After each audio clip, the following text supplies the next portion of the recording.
Alright friends, it's time for a new chapter, that is tax deducted at source, or it is called as TDS. So friends, first of all, let's understand the concept of TDS, that is the tax deducted at source. So we will understand an example, we will discuss an example for a better clarity over the provisions. Listen, say for example, I am Mr. JK and you are a service provider. You are a service provider and you have provided a service to me. You have provided a service to me and I am supposed to make you a payment. I am supposed to make you a payment. So while making the payment, I am supposed to deduct.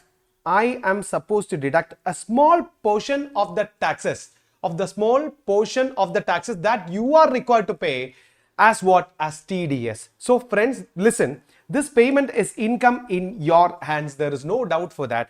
And when I make you that payment, I am supposed to deduct a small portion as tax, and it is called as what? TDS. And this portion I have to pay it to the credit of central government. So friends, listen, in this example, I am called as what? The deductor. You are called as the pay. So, and we will discuss in which all other scenarios where we require to deduct TDS and what exactly is the rate and what time is TDS is required to be deducted. So that is the objective of this particular chapter. So without wasting time, let's get started. Starting with the first TDS section, that is TDS on salary, which is under section 192 of Income Tax Act. So who's the deductor? Who's required to cut the tax? Just like JK, who's supposed to cut the tax? It is the employer. And who's the pay? Employee. Employee can be resident as well as non-resident. So TDS on salary simply means the employer, while paying salary to the employee, is required to cut TDS under section 192 of Income Tax Act 1961. Now friends, tell me, what is the average rate? What is the rate of tax? What is the rate of TDS? They say average of income tax computed by applying the slab rates. What do you mean by average of the income tax? They are not specifying a fixed rate. Rather, they say you cut the TDS on average rate. Now the question is, what is this average rate? Listen, say for example, JK is an employee of a company and the annual total income, that means the total income for me is say 12 lakh. Say JK is an employee of a particular company and my total income is 12 lakh. Now, how much is my tax liability? Say this is the net salary as well as the net income. Say I don't have any other income apart from salary. Alright, this 12 lakh is the total income taxable under the head salary, and I don't have any other income or any other deduction, and I'm supposed to pay taxes on this 12 lakh. And how much will be my tax liability by applying the old slab rates? Say for example, on 2 lakh into 30% plus 1 lakh 12,500. That simply means it will be 172,500 plus 4% cess, and that will be 179,400. So 179,400 is my annual tax liability including cess. So the employer is supposed to deduct tax divided by 12. That means every month when the employer is paying me salary, the employer is supposed to deduct 14,950 as what? TDS. That means average rate simply means how much ever is the tax liability of the employee, that entire tax liability divided by 12. Based on that, you are supposed to deduct TDS. So every month, the employer, while making salary payment to the employee, is required to deduct tax at what rate? At average rate. And the amount is 14,950. I hope it is clear. Moving on, the pay. What is the time of deduction? So the time of deduction is at the time of payment. So while you make the payment, you are supposed to deduct the tax. When you make the payment, you are supposed to deduct the tax. That simply means when you make the salary payment, you deduct the tax. The pay, as we know, it can be resident employee as well as non-resident employee. Absolutely no problem. The pay can be resident as well as non-resident. Now friends, there are a few remarks in relation to 192. So let's understand each and every remark. The first one, employee having other income chargeable to tax may send to the employer the following. Say for example, if you have any other head of income which you are supposed to give all those details to the employer, then only he will be able to compute your annual tax liability. Then only he will be able to cut the correct rate of tax as TDS. Now, if the employee having any other income chargeable to tax may send the following, may send to the employer the following. the particulars of such other income and particulars of TDS under any other provision. Say what all other incomes you have. You must give a declaration to the employer stating that these are the sources of income I have, and if any of those income is subjected to TDS under any other provisions of Income Tax Act, you must mention that also. And loss, if any, under the head income from house property. So if you have losses from the head house property, you should intimate it to your employer, and the employer shall not consider other losses. Say for example, the employee have any other head losses, employer should ignore it. He should consider only loss from the head house property. And friends, one more thing, if the employee has any other income from any other source, then definitely employer is supposed to consider that as well. Now friends, section 192, that is TDS on salary, deductor is employer, rate is average rate, and the time of deduction is at the time of payment. Who is the payee? The payee can be an employee, either resident or non-resident. Now there are a few notes in relation to this particular point, friends. Let's discuss each and every note in a detailed manner.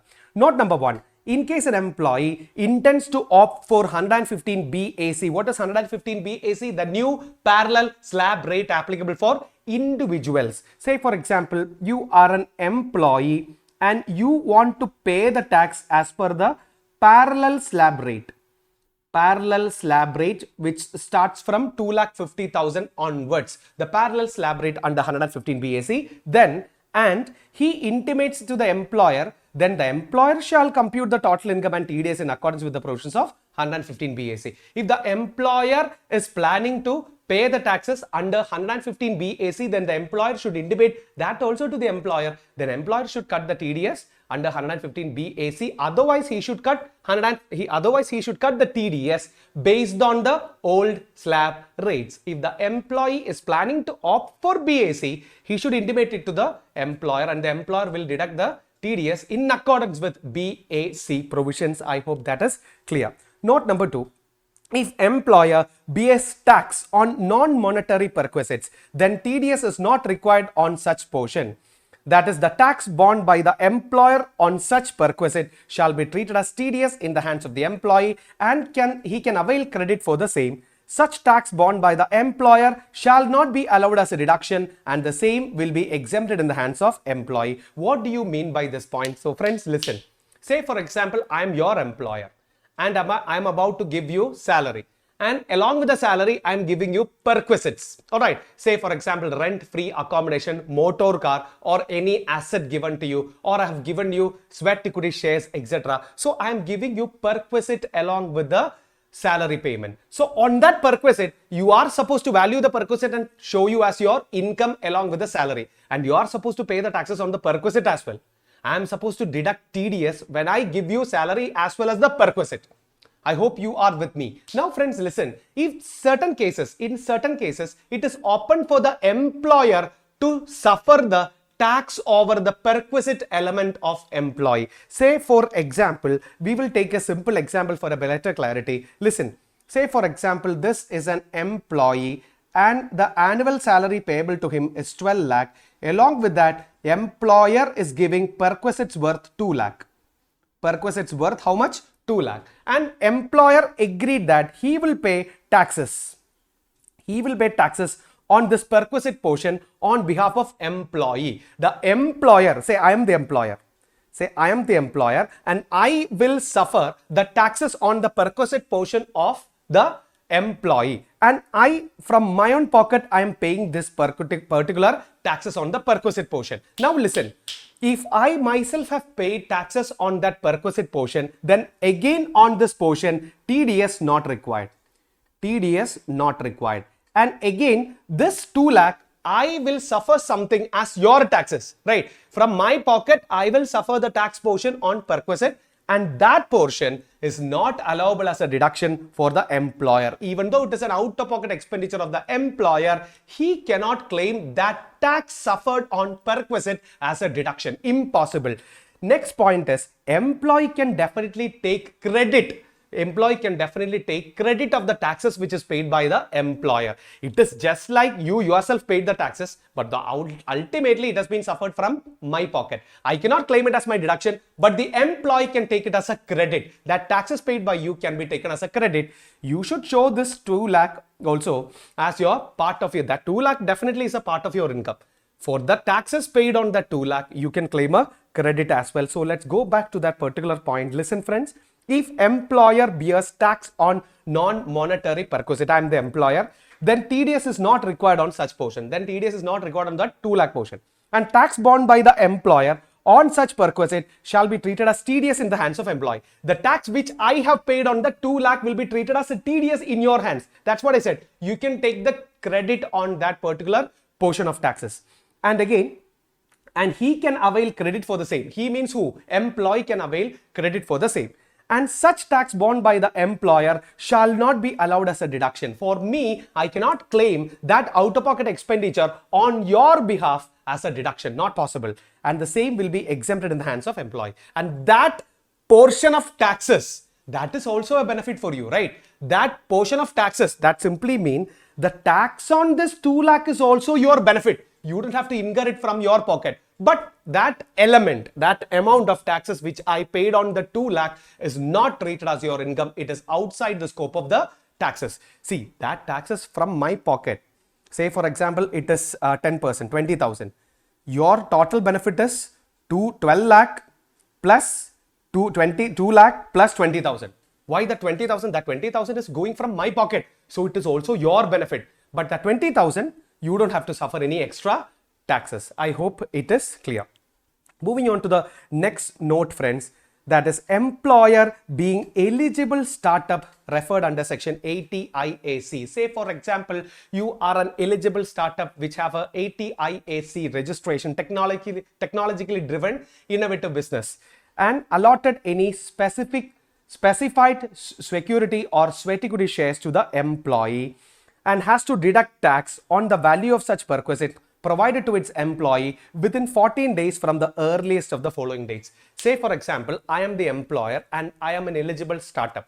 I am giving sweat equity shares or securities to my employees. That sweat equity shares received by you is definitely a perquisite in your hands, and that on that you need to pay the taxes. If you are required to pay the taxes on that, then while giving that particular sweat equity shares, I am supposed to deduct TDS on that. But what department say? The TDS shall be required to be deducted on the value of perquisite provided to the employees within 14 days from the earliest of the following dates. It is not at the time of payment. It is within 14 days from earliest of the following points or following dates. Let's understand which all are the earliest or which all are the following points.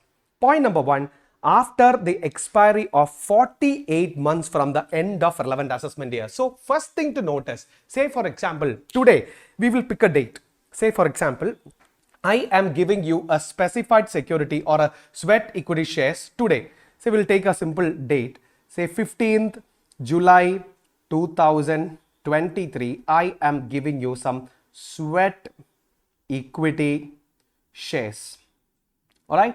So when I'm giving you the sweat equity shares, that's a payment of perquisite, right? So at that moment itself, according to the 192 provisions, I am supposed to deduct TDS on that sweat equity shares value as well. But what department say? I don't have to. I, being an employer, don't have to cut TDS when I make you the payment. I have to wait, and the TDS deduction have to be made within 40 days from the earliest of the following dates. First date they say is, which is the assessment year that I am paying this particular sweat equity shares. You go find out the assessment year first. That is assessment year. The previous year is 2023-24 is the relevant previous year. In this PY, I am giving you the sweat equity shares. Now, what is the AY? Assessment year is 2024-25. Assessment year is 24-25. From the end of that assessment year, end of assessment year means 31st March 2025. From the end of assessment year, 24 months. That means 31st March 2027 till 31st March 2027. I don't have to deduct TDS. I hope it is clear for you. So till 31st March 2027, I don't have to deduct TDS. From 31st March 2027, within another 14 days, I am supposed to deduct TDS on that particular element of perquisite which is given to you as sweat equity shares, or what they say is non-yet over, or from the date of sale of such specified security or sweat equity share by the employee. Say for example, before this 24 months, if you are selling that particular specified security, then from the date of sale, within another 14 days, employer is supposed to deduct TDS. Alright. Or from the date of assessee ceasing to be the employee of such company. Say for example, before 24 months, you are resigning from that particular company. Then from the resignation date onwards, within another 14 days, I am supposed to deduct TDS. That simply means, listen, I am an eligible startup and I am giving you a sweat equity share. That sweat equity share is definitely a taxable perquisite. But for that, I don't need to deduct TDS, and you don't need to pay taxes for that also. Till how many years? Till 24 months. That means 2 years from the end of relevant assessment year. Alright? But before that 24 months, if you are resigning from the company from the date of resignation within another 14 days, I am supposed to deduct the TDS.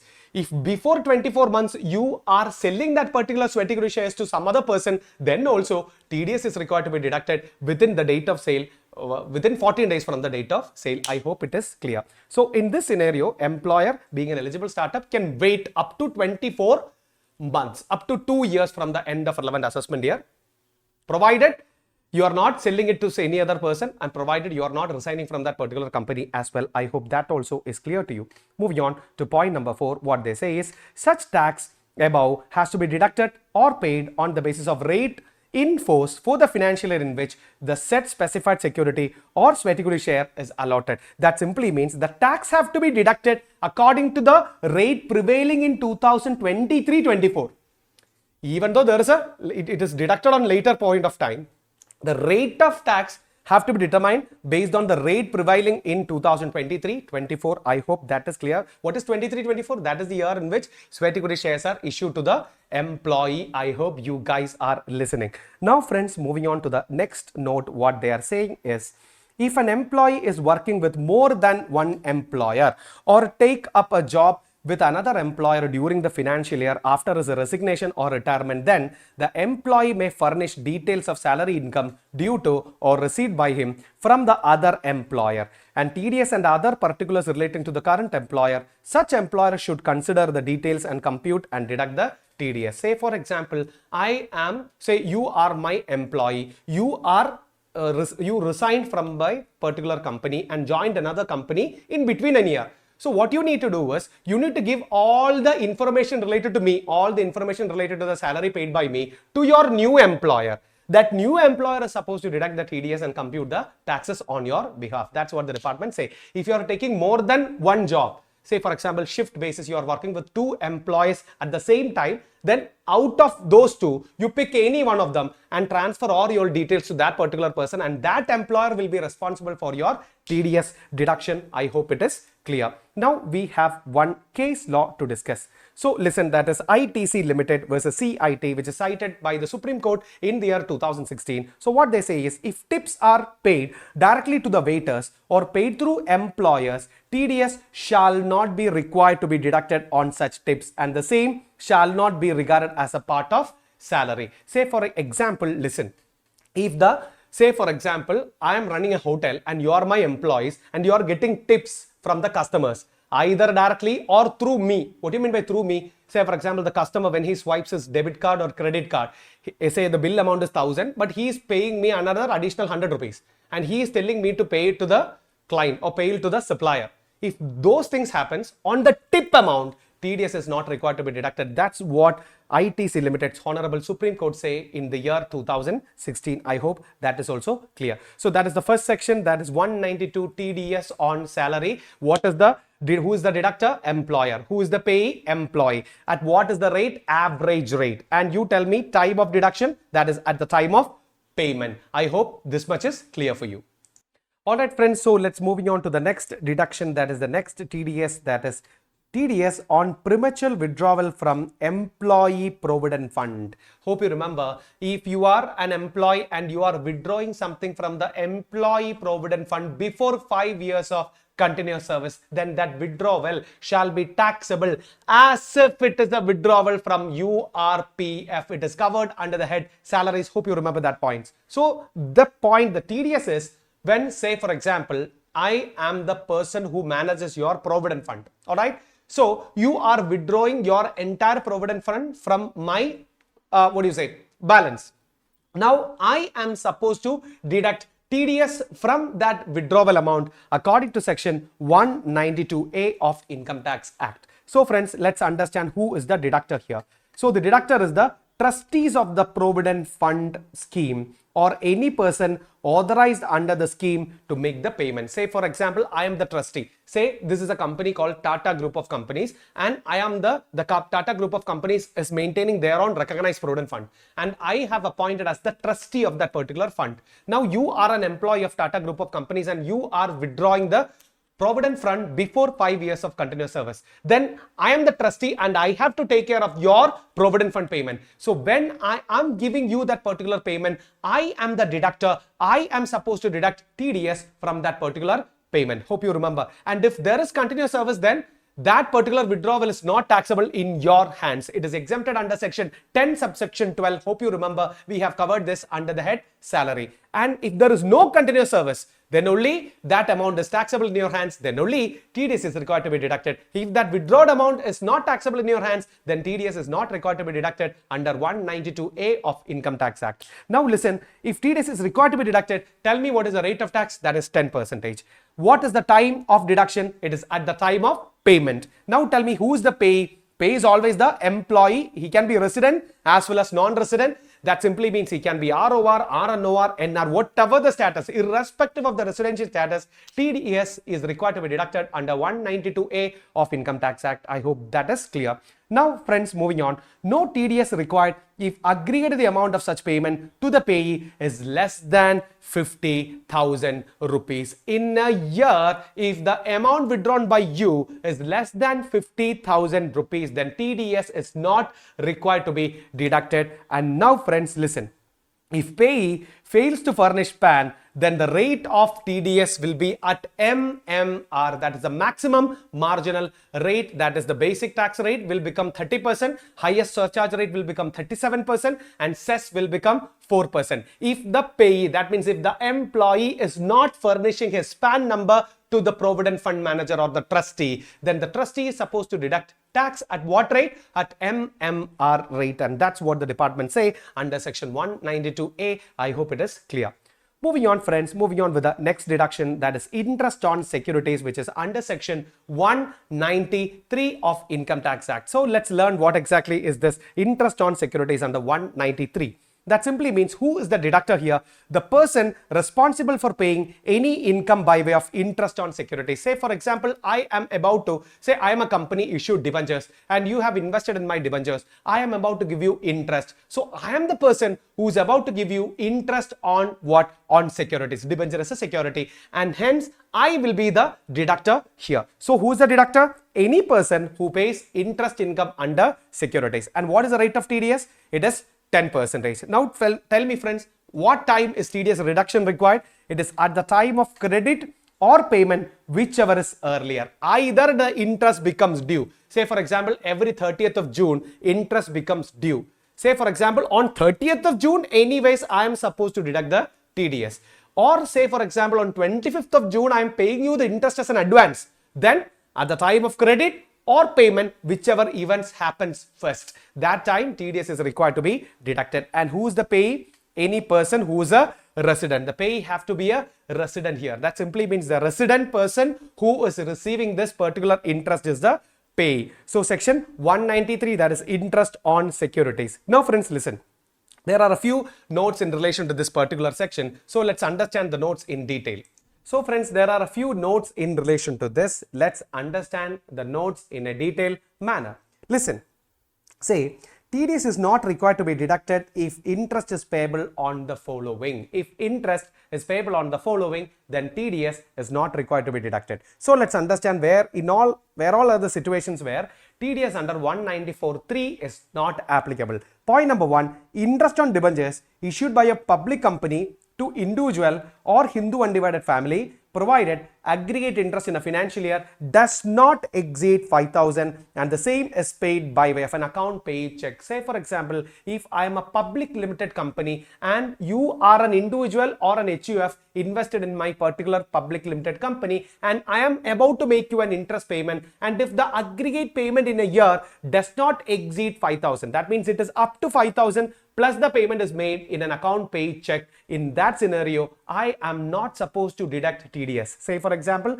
I am a public limited company, you are an individual or HUF, and if the aggregate amount of interest in a year does not exceed 5,000 rupees, then TDS is not required to be deducted. That's what the department say, provided the payment have to be in account pay check. Now listen, next one, interest paid to LIC or GIC or other insurance companies. Say for example, the payee is LIC or GIC or other insurance company, then TDS is not required to be deducted. Next, interest on listed securities in dematerialized form. Say for example, say it is a demat form security, then interest paid on that particular security is not, TDS is not required to be deducted under 193. Next is interest paid to individuals on 4 and 1/4 of National Defence Bonds 1972 or 4 and 1/4 of National Defence Loan 1968 or 3/4% of National Defence Loan 1972. On these bonds, again, TDS is not required to be deducted. On interest on national development bonds.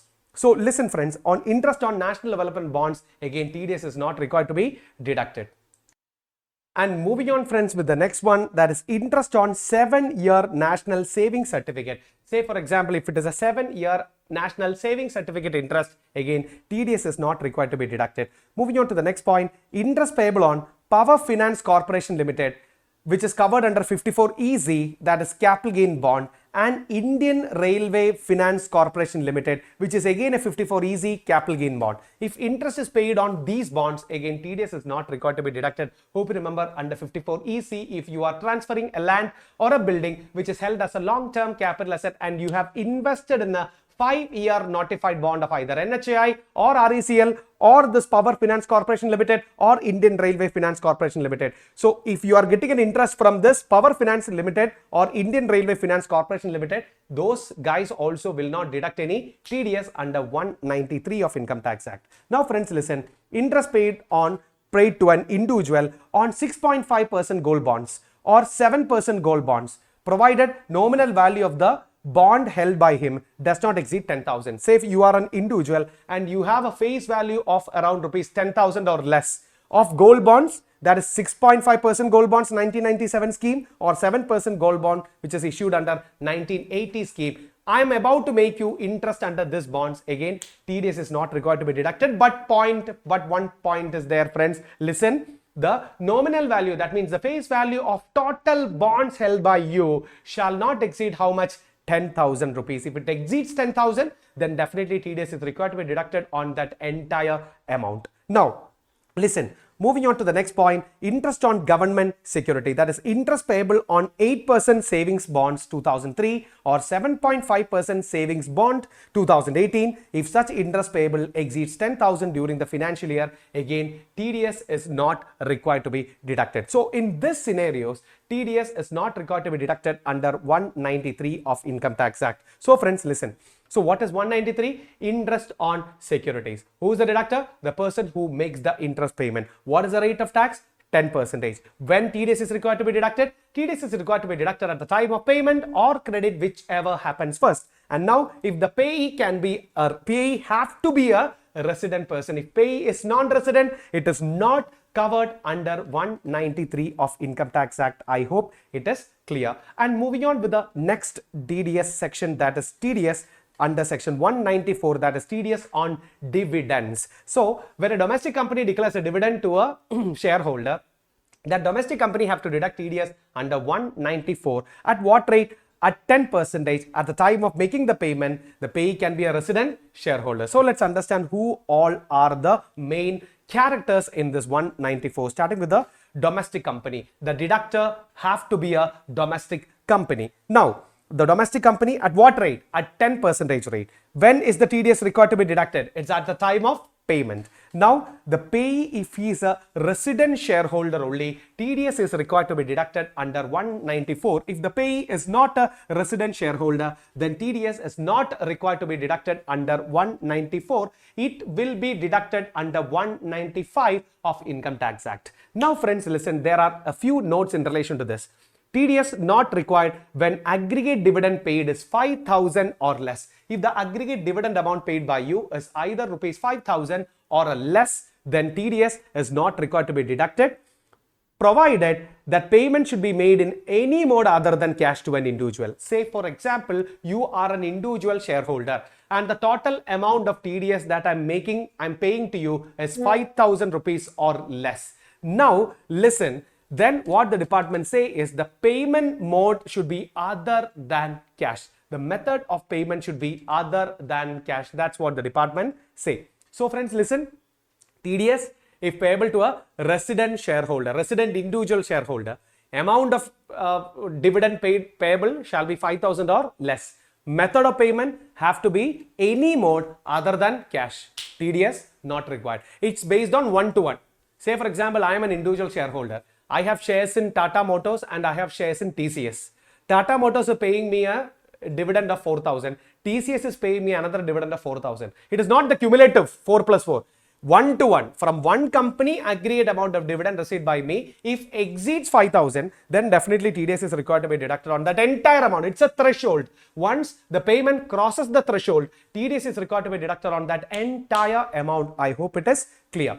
Now it is one to one again. From one particular company in aggregate in a financial year exceeds 5,000, TDS is required on the entire amount. If it does not exceed 5,000 and you are the recipient is an individual, plus the method of payment is other than cash, TDS not required. I hope it is clear. Moving on, TDS is not required when dividend is paid to LIC or GIC or other insurers or business trust by SPV or CG notified by person, or CG notified person. So listen friends, that simply means if payee, that means the shareholder is either LIC or GIC or any other insurers, or if the payee is a business trust and the payment is made from special purpose vehicle SPV. Hope you remember we have covered it under the assessment of business trust. Now, or if it is a central government notified person also, TDS under 194 is not required to be deducted. I hope that much is clear for you. Moving on friends to the next portion, that is 194A, that is TDS on interest other than interest on securities. That simply means all the interest other than interest on securities will be covered under 194A. And how about interest on securities? Interest on securities we have already discussed. It is covered under 193 of Income Tax Act. If you are making a payment, interest payment, that payment is any other interest compared to the interest on security. That means it is an interest other than interest on security. Then TDS have to be dealt under 194A of Income Tax Act. Friends, without wasting time, let's move on and understand who is the deductor. Here the deductor has certain specialities. Listen, here the deductor can be any assessee other than individual or HUF who is making this interest payment other than interest on security. So here the deductor can be any person other than the individual or HUF. If the deductors are, the deductor can be individual or HUF only if that individual or HUF have what? If the last year business turnover exceeds 1 crore or professional gross receipts exceeds 50 lakhs. That simply means friends, listen, say I am a company paying interest other than interest on securities. I have to deduct TDS under 194A. I am an individual and I'm making you a payment that is interest other than interest on security. Whether I am supposed to deduct TDS depends upon my preceding financial year's business turnover or depends on my preceding financial year's gross receipts from profession. If in the preceding financial year my business turnover exceeds 1 crore, then TDS is required to be deducted by an individual or HUF. If my preceding financial year gross receipts exceeds 50 lakh, not this year, preceding year, if it exceeds 50 lakh, then definitely TDS is required to be deducted under 194A by an individual. Say for example, let's see an example for a better clarity over this particular provision. Say for example, I am an individual. I am an individual. I am about to make you a payment, that is interest other than interest on security. Other than interest on security, and you are the payee. You are the payee. So when I'm making you the payment, this payment is made in the financial year 2022-23. So this payment is made in the financial year 2022-23. Now the question is whether TDS is required to be deducted in this particular case. That depends upon this individual's total turnover from business in the financial year 2021-22. If that exceeds 1 crore, TDS is required. Or if that individual is a professional, then it is based on the gross receipts from profession in the financial year 21-22, and that should exceed 50 lakh. If this individual is a professional, then it is based on the professional gross receipts, and if it exceeds 50 lakh this year, TDS is required to be deducted under 194A. If he is a business person, then last year's total turnover from business should exceed how much? 1 crore. Then TDS is required to be deducted in this year. At what rate? At 10% rate. At what? Under what section? Under 194A. I hope it is clear. So it is applicable for all persons. If the deductor can be any person except individuals and HUF, and individuals and HUF will become deductor only if their preceding financial year from business, their preceding financial year total turnover from business or gross receipts from profession exceeds the specified criteria. Now listen friends, what is the rate of tax? The rate of tax is at 10%. Now what is the time of deduction? It is at the time of credit or payment, whichever is earlier. You make the TDS cut at either at the time of credit or payment, whichever is earlier. Hope you remember that. We have discussed an example for that. Now, payee, who can be a payee? Any resident. That means any resident who is in receipt of this particular interest can be a payee. If he is a non-resident, he will not be covered under 194A. He will be covered under 195 of Income Tax Act. I hope that is clear. Now, friends, listen. Income paid or payable by an infrastructure capital company or infrastructure capital fund or public sector company or scheduled bank in relation to a zero coupon bond. So let's understand what exactly is this. So these are a part of those non-TDS situations. So for the time being, let's ignore this point. This will come under note deduction case. All right. This is the part of note under here. So ignore this particular point here. Listen friends, so no deduction of tax shall be made in the following cases. TDS is not required to be deducted in the following cases. Let's understand. Okay friends, so let's understand what do you mean by this particular point. Listen, so if aggregate amount of interest during a financial year does not exceed 5,000, TDS under 194A is not required to be deducted. So friends, I'm repeating one point. Listen, you currently ignore this. All right, this will come under this notes. Okay, so for the time being, ignore this particular paragraph. Now listen friends, so what they are saying is no deduction of tax shall be made in the following circumstance. So in the following circumstance, TDS is not required to be deducted. Those are relaxations given under section 194A of Income Tax Act. First relaxation, what they say is if aggregate amount of interest during a financial year does not exceed 5,000. That simply means I'm paying you an interest. That interest is an interest other than interest on security. And the aggregate amount of interest in a year, if it does not exceed 5,000, TDS is not required to be deducted. If it exceeds 5,000, TDS is required to be deducted on the entire value. I hope it is clear. Now moving on. If interest is paid on time deposits by a banking company or cooperative bank engaged in banking business or post office under notified schemes, interest amount does not exceed 40,000. Again, TDS is not required to be deducted. What is time deposits? Just like FD. Say you are putting an FD in a bank and the FD interest in a year, if it does not exceed 40,000 rupees, you are putting an FD in either a scheduled bank or a post office bank or a cooperative bank, and the annual interest in aggregate, if it does not exceed 40,000 rupees, TDS not required. That interest can also be called as an interest other than interest on security. Hope you remember. Hope you understand. Now listen, the limit is 50,000 if the payee is a resident senior citizen. Obviously you have to be a resident, otherwise 194A will not come into the picture. Okay, now listen friends, if you are a payee as well as a senior citizen, then up to 50,000 is your interest. TDS not required to be deducted. For normal persons having an age less than 60,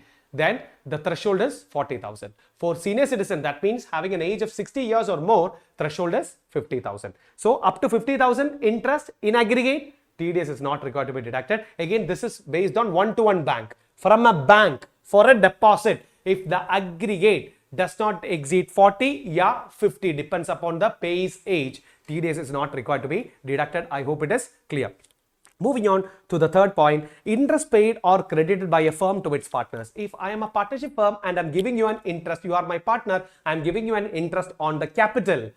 That is also an interest other than interest on security, but TDS is not required to be deducted. Then moving on to the fourth point, interest on savings bank deposit. Say I am paying you an interest on savings bank deposit, TDS is not required to be deducted. Moving on, interest on zero coupon bond in the form of maturity proceeds. Say zero coupon bond, at the time of maturity, I will give you a lump sum amount at the time of maturity, because normally it is issued at a discount. At the time of maturity, I will give you a lump sum amount. That lump sum amount contains accumulated interest. On that interest, again, TDS is not required to be deducted. Moving on, interest income credited or paid by central government. If the central government is paying interest other than interest on security, TDS not required to be deducted. The classic example is interest on IT refund. No TDS deduction on that. That is an example. Any interest paid by the central government, TDS is not required to be deducted under 194A of income tax. Now friends, listen. Moving on to the next point, friends, listen. Interest to banking companies or cooperative societies or financial corporations or Life Insurance Corporation of India or UTI or companies or cooperative societies carrying on the business of infrastructure and notified institutions, again not covered under 194A, friends. Listen. That simply means interest to, that means payee being a banking company, or payee if it's a cooperative society or any financial corporation or LIC or UTI or any company or a cooperative society carrying on the business of insurance and notified institutions. In such case, if the payee is under any of these categories, TDS is not required to be deducted. I hope that is also clear. Moving on, interest paid on compensation amount awarded by MACT, that is Motor Accidents Claims Tribunal, where the aggregate amount in a financial year does not exceed 50,000. That simply means if interest is payable by, interest is awarded by, interest is paid on compensation awarded by Motor Accidents Claims Tribunal. That simply means the MACT, Motor Accidents Claims Tribunal, has awarded a compensation for any accident happened to you.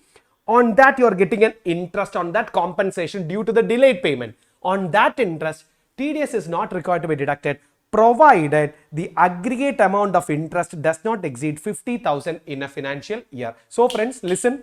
I am MACT and I'm awarding you a compensation. Due to the delayed payment of that compensation, you are getting an interest. That interest is also interest other than interest on security. On that particular interest, whether TDS is required to be deducted, the answer is no. When the aggregate amount of interest in a financial year does not exceed 50,000 rupees. Now, interest credited on compensation awarded by Motor Accidents Claims Tribunal. That simply means if the interest on compensation is awarded by MACT, say MACT is awarding that interest. The first case is MACT has awarded a compensation. That compensation, there was a delay. If that delay, due to that delay, you are getting an interest. That interest, if it does not exceed 50,000 only, TDS is not required to be deducted. If that interest exceeds 50,000, TDS is required to be deducted on that entire sum. Now, what is the next point? Ninth point, interest credited on compensation awarded by Motor Accidents Claims Tribunal. That simply means that interest is awarded by MACT. In that case, there is no threshold, no TDS at all. Now, moving on to the 10th point, that is interest by cooperative society other than cooperative bank to any other cooperative society or to any of its members. Say I am a cooperative society and you are also a cooperative society. I am paying you an interest, no TDS. I am a cooperative society, you are my member. I am paying you an interest, no TDS. Then, interest by cooperative society in banking to another cooperative society. I am a cooperative society in the business of banking and I am paying an interest to another cooperative society, TDS not required. Interest on deposits with primary agricultural credit society or primary credit society or a cooperative bank, cooperative land mortgage bank or a cooperative land development bank. So, interest on deposits, you are depositing anything. If the interest is paid by and you are depositing anything with a primary agricultural credit society or a primary credit society or a cooperative land mortgage bank or a cooperative land development bank, again TDS is not required to be deducted, but there is one particular threshold applicable here. In the above point number 10, 11 and 12, 10, 11 and 12 means those points which is in relation to cooperative societies.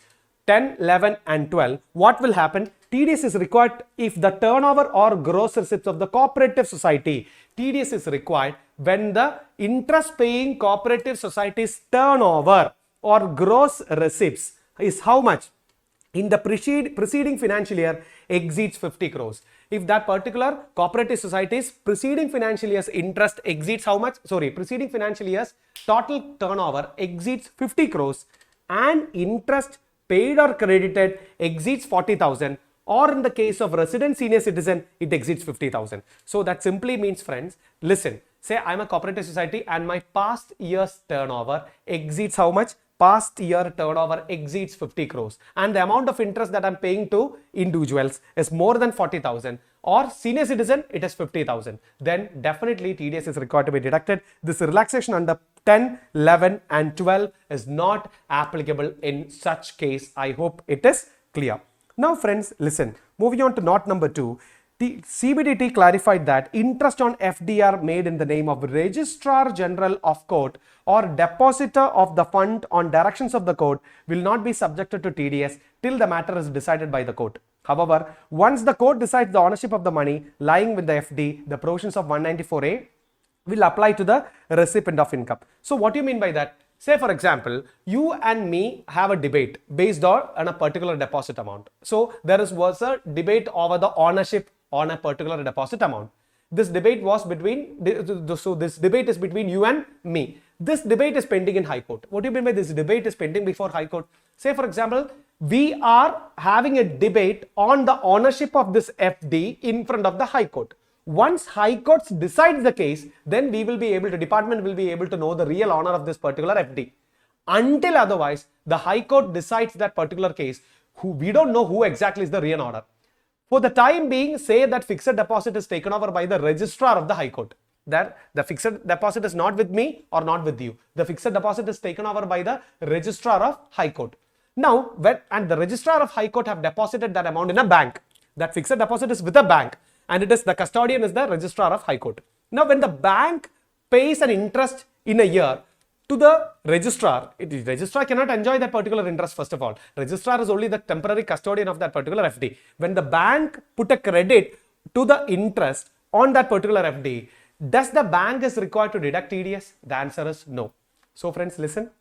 There is a fixed deposit. You and me have a debate over the ownership of this fixed deposit. This fixed deposit is currently taken over by the High Court's registrar. The registrar have deposited that particular deposit in a bank. When the bank pays an interest or credits an interest, currently that particular FD is in the custody of registrar. Whether the bank is required to deduct TDS on the name of registrar? No. Why? Because registrar is not the owner of that particular deposit. Either you or me will be the owner. That we don't know who is the real owner. That will be decided by the High Court when they settle, when the Honorable High Court settle that particular case. I hope it is clear. So on such deposit, TDS is not required to be deducted unless otherwise the High Court decides that particular case. Once High Court decides that particular case, we know who is the real owner.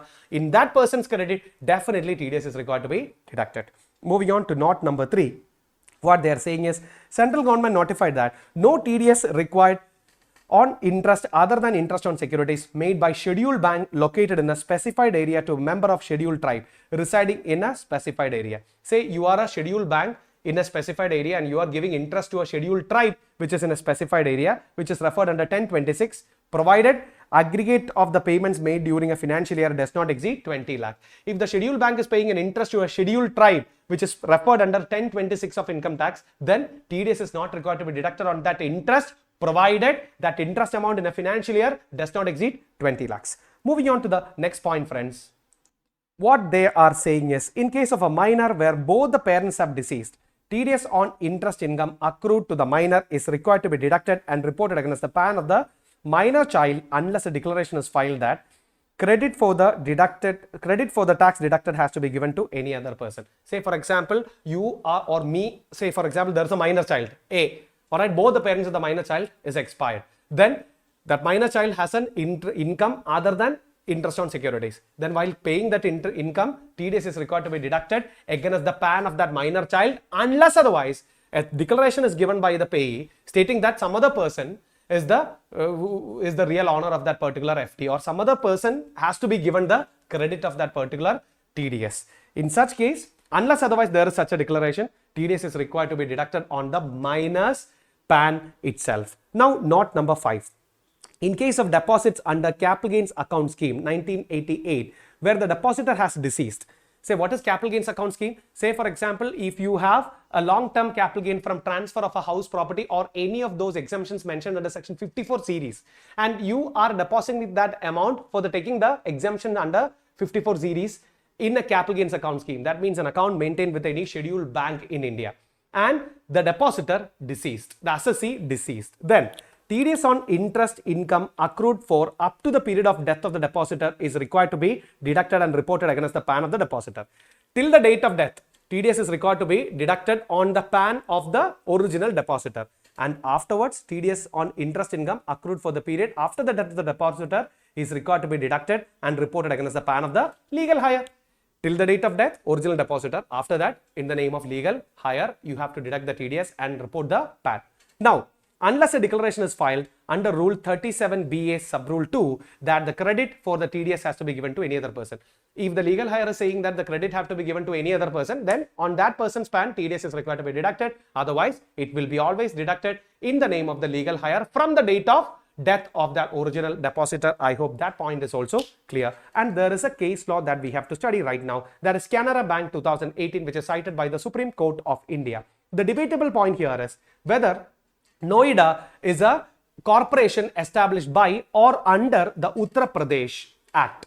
That is, the Supreme Court held that the phrase established by or under is used to denote a statutory corporation established or brought into existence by or under a statute. Hence, on the interest paid to authority, TDS is not required to be deducted. Say, for example, interest if paid to a statutory authority, that means a authority which is formed under an act or by or an act. All right. If you are an authority which is formed under an act or formed due to an act, while making payment, that is an interest other than interest on securities, TDS is not required to be deducted. That's what the Canara Bank in the year, that's what the case in Canara Bank in the year 2018, the Honorable Supreme Court cited. I hope that is also clear for you.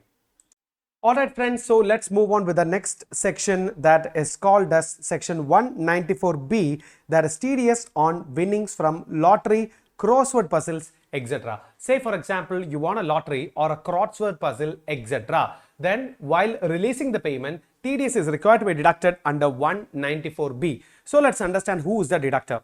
So every person responsible for paying such winnings shall be the deductor. Friends, tell me what is the rate? Rate shall be at 30%. And when TDS is required to be deducted?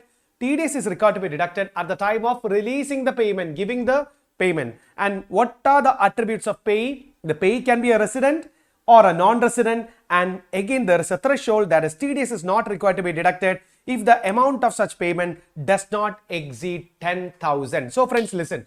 Say, for example, I won a lottery and the lottery winning is 10,000. Then when I'm getting that 10,000 payment, TDS is not required to be deducted, because what they say, if the per winning value is less than or equal to 10,000, then TDS under section 194B is not required to be deducted. Again, I'll give you another example. I won 2 lotteries of 8,000 each. So how much is my total winning? My total winning is 16,000, 8,000 into 2. Whether TDS is required to be deducted? The answer is no. If the per winning value is more than 10,000, then only TDS is required to be deducted under 194B. Otherwise, it is not required to be deducted. And friends, one more thing, that is TDS on winnings from horse races, which is under section 194BB. So let's study what is this 194BB. So who is the deductor?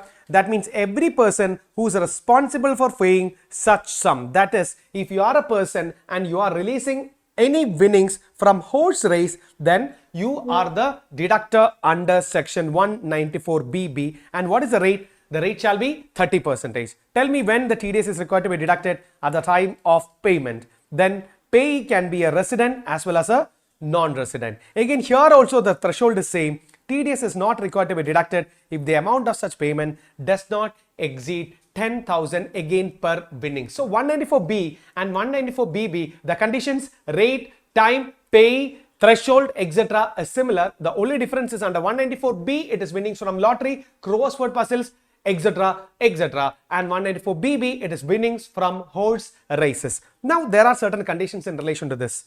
The first note is, in case where the winnings are wholly in kind or partly in cash, and partly in kind, but the part in cash is not sufficient to meet the liability of TDS in respect of whole of the winnings, then the amount payable for paying shall, or the amount the person responsible for paying shall, before releasing the winnings, ensure that the tax has been paid in respect of the winnings. That simply means, say for example, you won a lottery, and that lottery, you won a lot, and that price is not money. I'm giving you a Mercedes Benz worth 1 crore rupees. Alright. So when I'm releasing that particular gift to you, I have to make sure that you have deposited 30% of that particular car's value as TDS. Because if the winning is in kind, then the person who gives the winning have to make sure that the payee has deposited all the required money with the deductor. Then only the deductor is supposed to issue that particular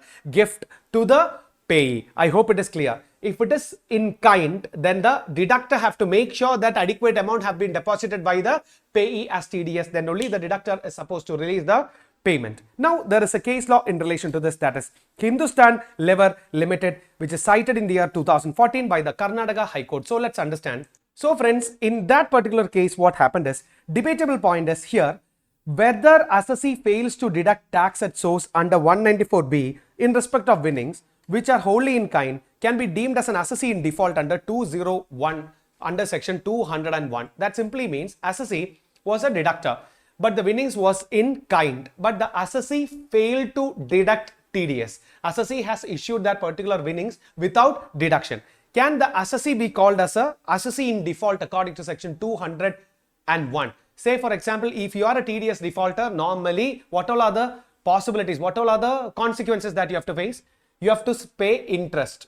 Then you will be treated as an assessee in default. Then the department can invoke what? Prosecution as well as recovery from you. Now, the High Court held that in case of winnings in kind, the assessee fails to ensure that tax is paid before winnings are released in the favor of the winner.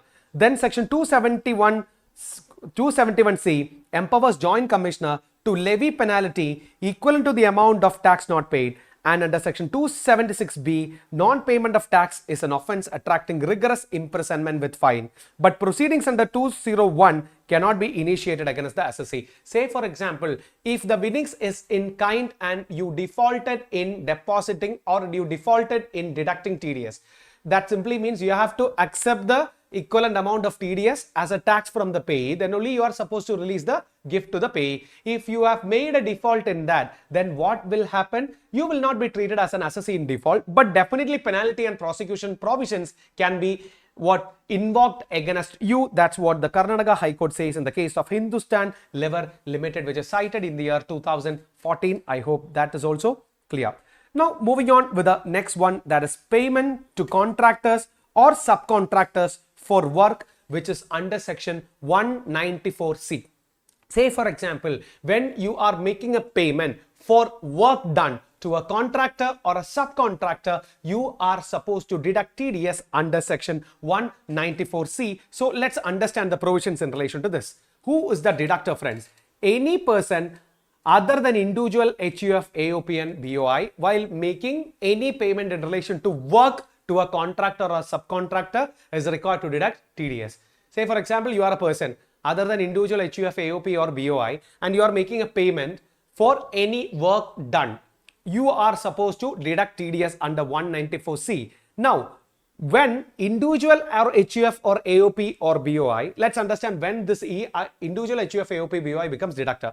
So, department say if last year business turnover exceeds 1 crore or professional gross receipts exceeds 50 lakh, then TDS is required to be deducted by individual HUF, AOP, BOI. So it is similar to the other point which we have discussed under 194A. What was that? Any person, the deductor can be any person other than individual or HUF. Here AOP and BOI is also there. And the individual HUF, AOP, BOI will become a deductor only if their preceding financial year's total turnover from business exceeds 1 crore or preceding financial year's total turnover from profession or gross receipts from profession exceeds 50 lakhs.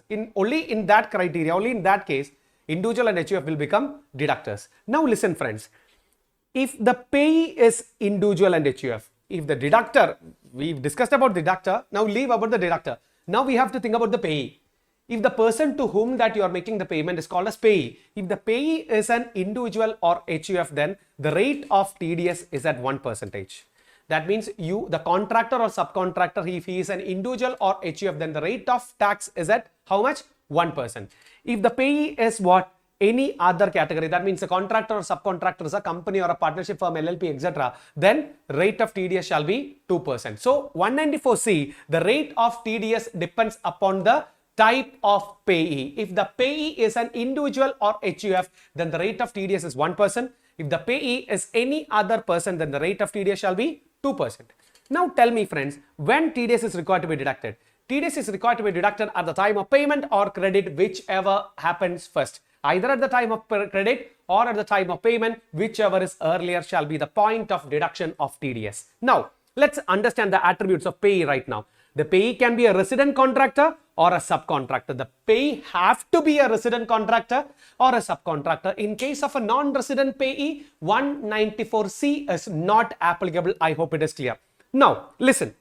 No TDS if single contract value does not exceed 30,000 rupees. That simply means if one single contract value does not exceed 30,000 rupees, then again TDS is not required to be deducted under 194C. And if the aggregate consideration during financial year exceeds 1 lakh, TDS is required to be deducted. What do you mean by this? Listen friends, say for example,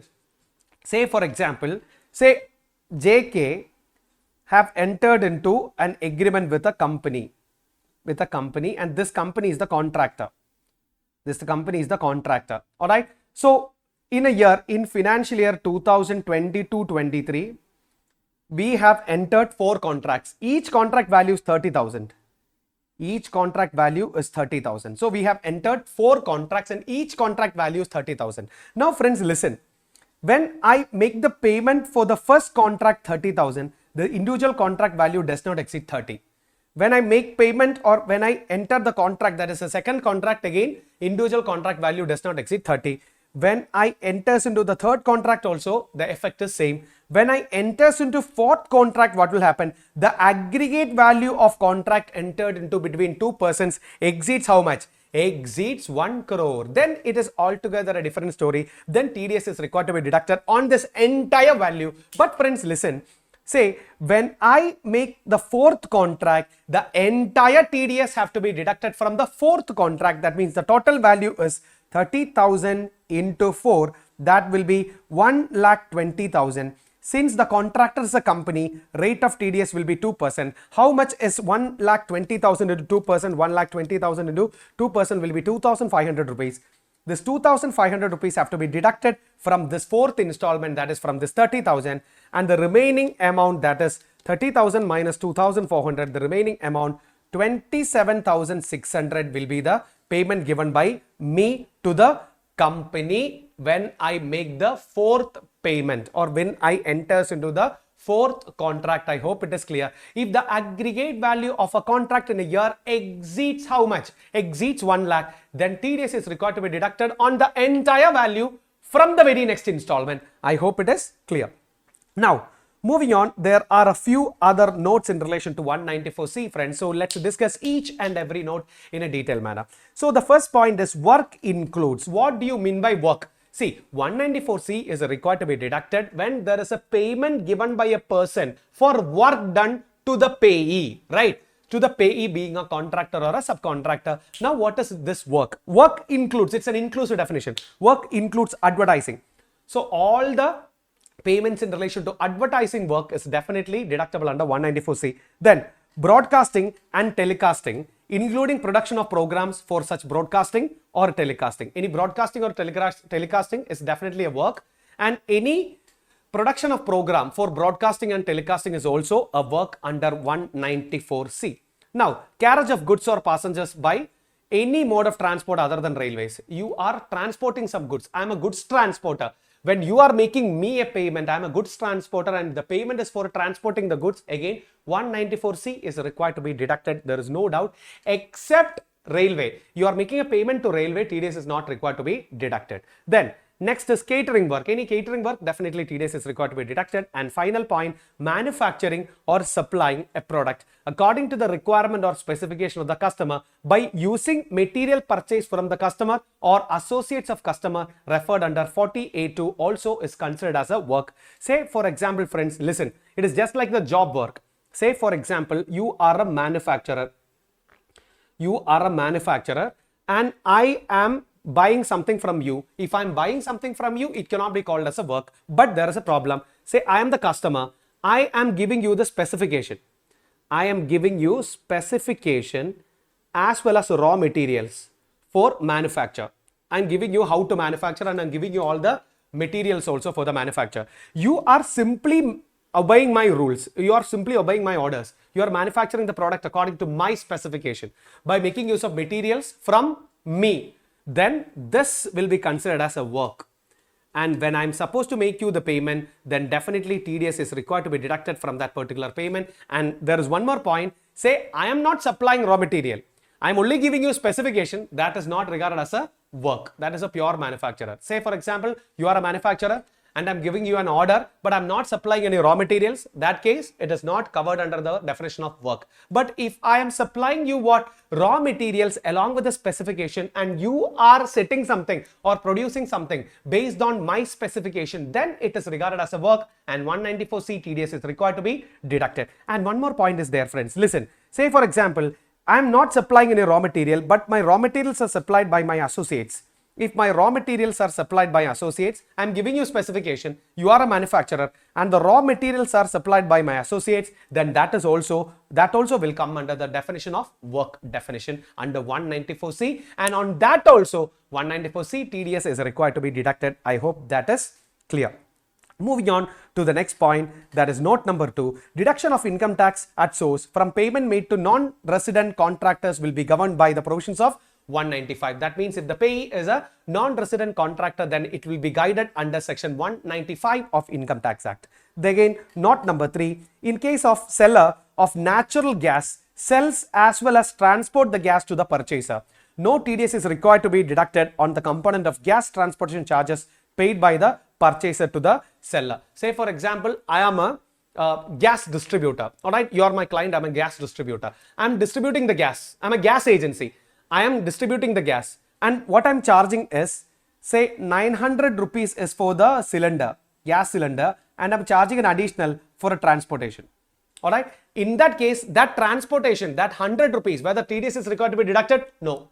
When you make me that particular 100 rupees, TDS is not required to be deducted under 194C because the predominant purpose here is transportation of the cylinder. It's the cylinder. I'm giving you the cylinder, selling you the cylinder. Along with the predominant element, I'm transporting the cylinder as well. The predominant element is sales of cylinder. Along with that, I'm transporting that particular cylinder as well. And hence TDS under 194C is not required to be deducted under for this 100 rupees payment. But friends, there is another point. Say for example, I am selling you the gas cylinder and the entire transportation is taken over by some other person. It's a goods transporter. The entire transportation is taken over by the goods transporter. Then the payment given by you to the goods transporter, TDS under 194C is required to be deducted based on the thresholds. Hope you remember, hope you got my point. If you are making me the payment and I am supplying the gas cylinder and transporting the gas cylinder, you are making me a lump sum payment for both. No TDS required on the transportation cost. But if you are paying the transportation cost to a goods transporter, alright, for that separately to another person, then TDS is required to be deducted under 194C. I hope that is also clear.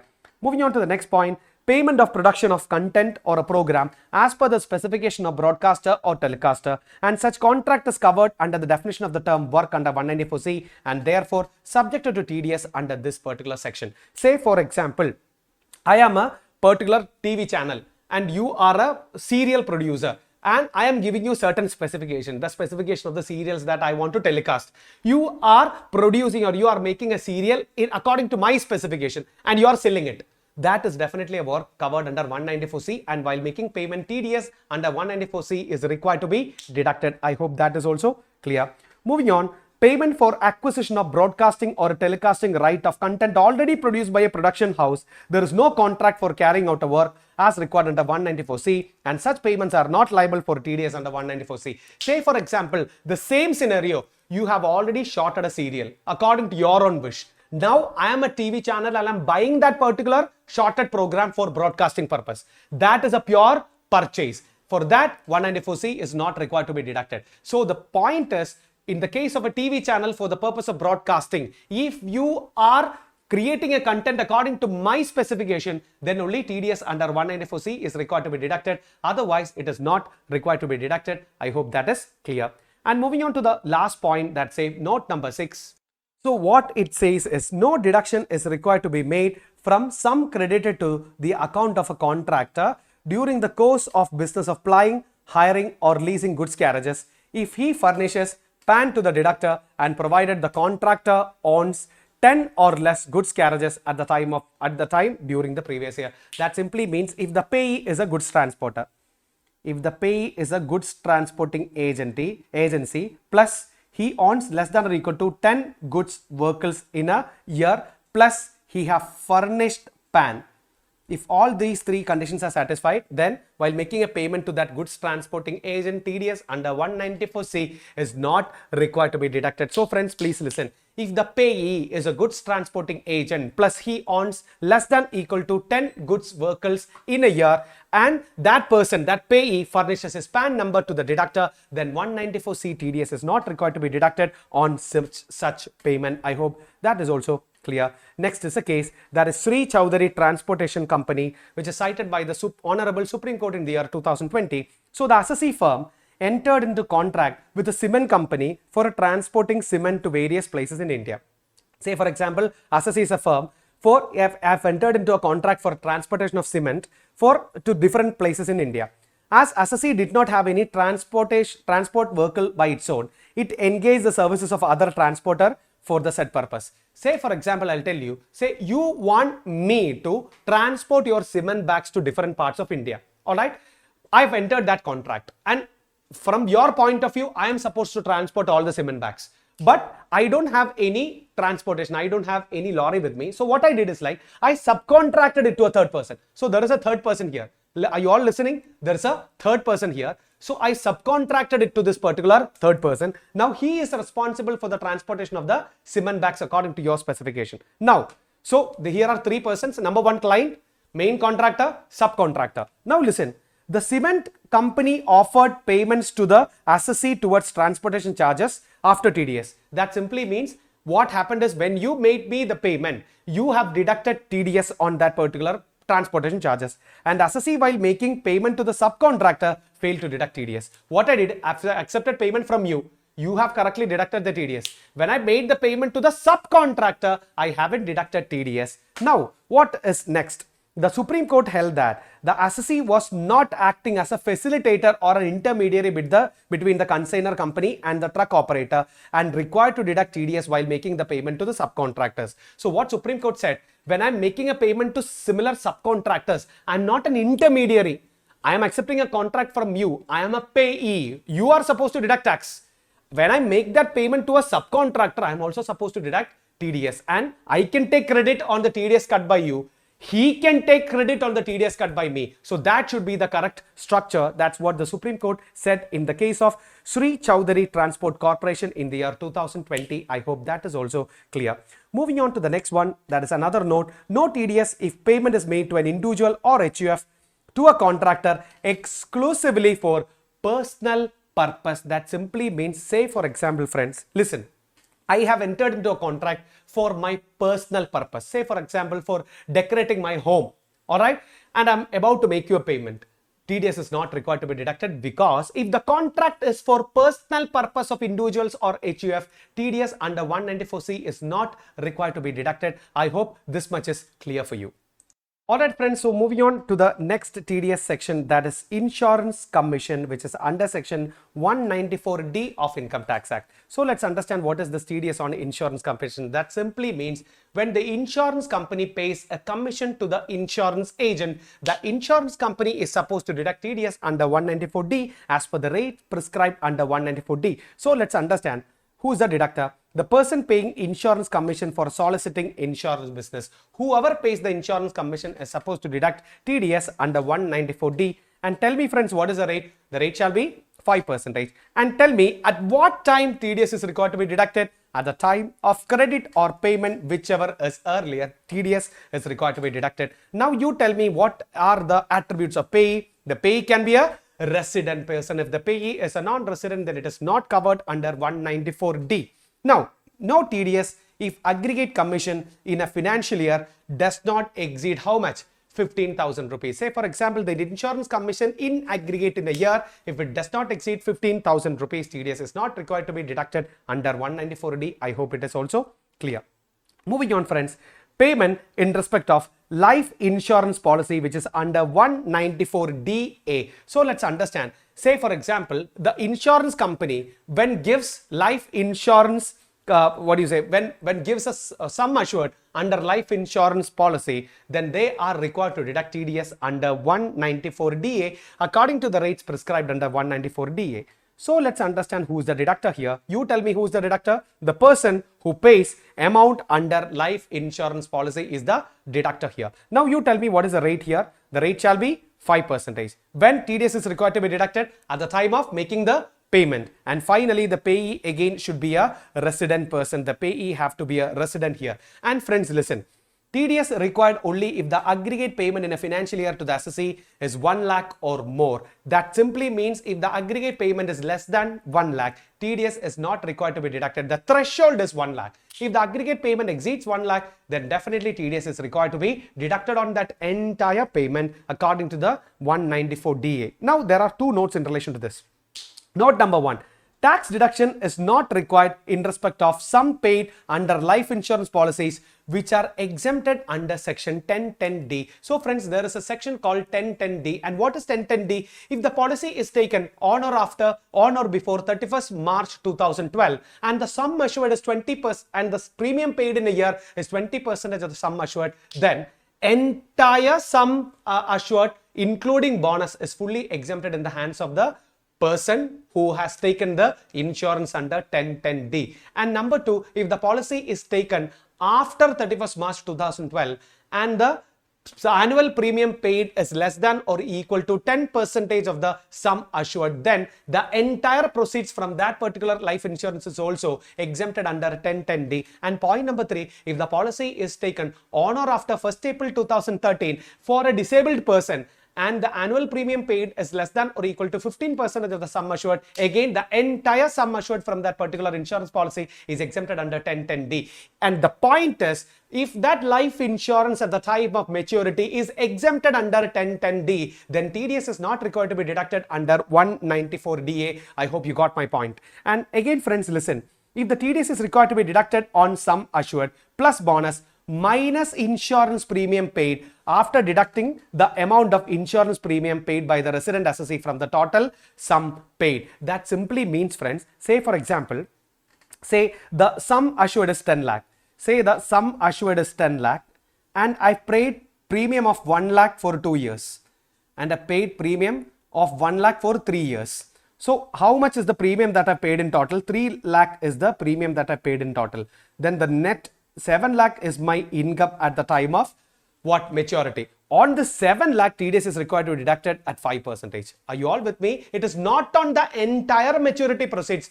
The entire maturity proceeds minus the total amount of premium paid by the assessee. On that difference value, only 5% TDS is required to be deducted. I hope that is also clear for you.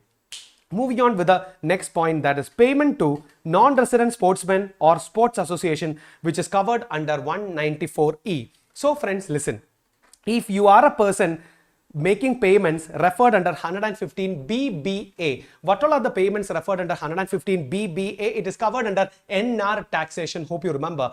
3 types of pays are covered under NR taxation.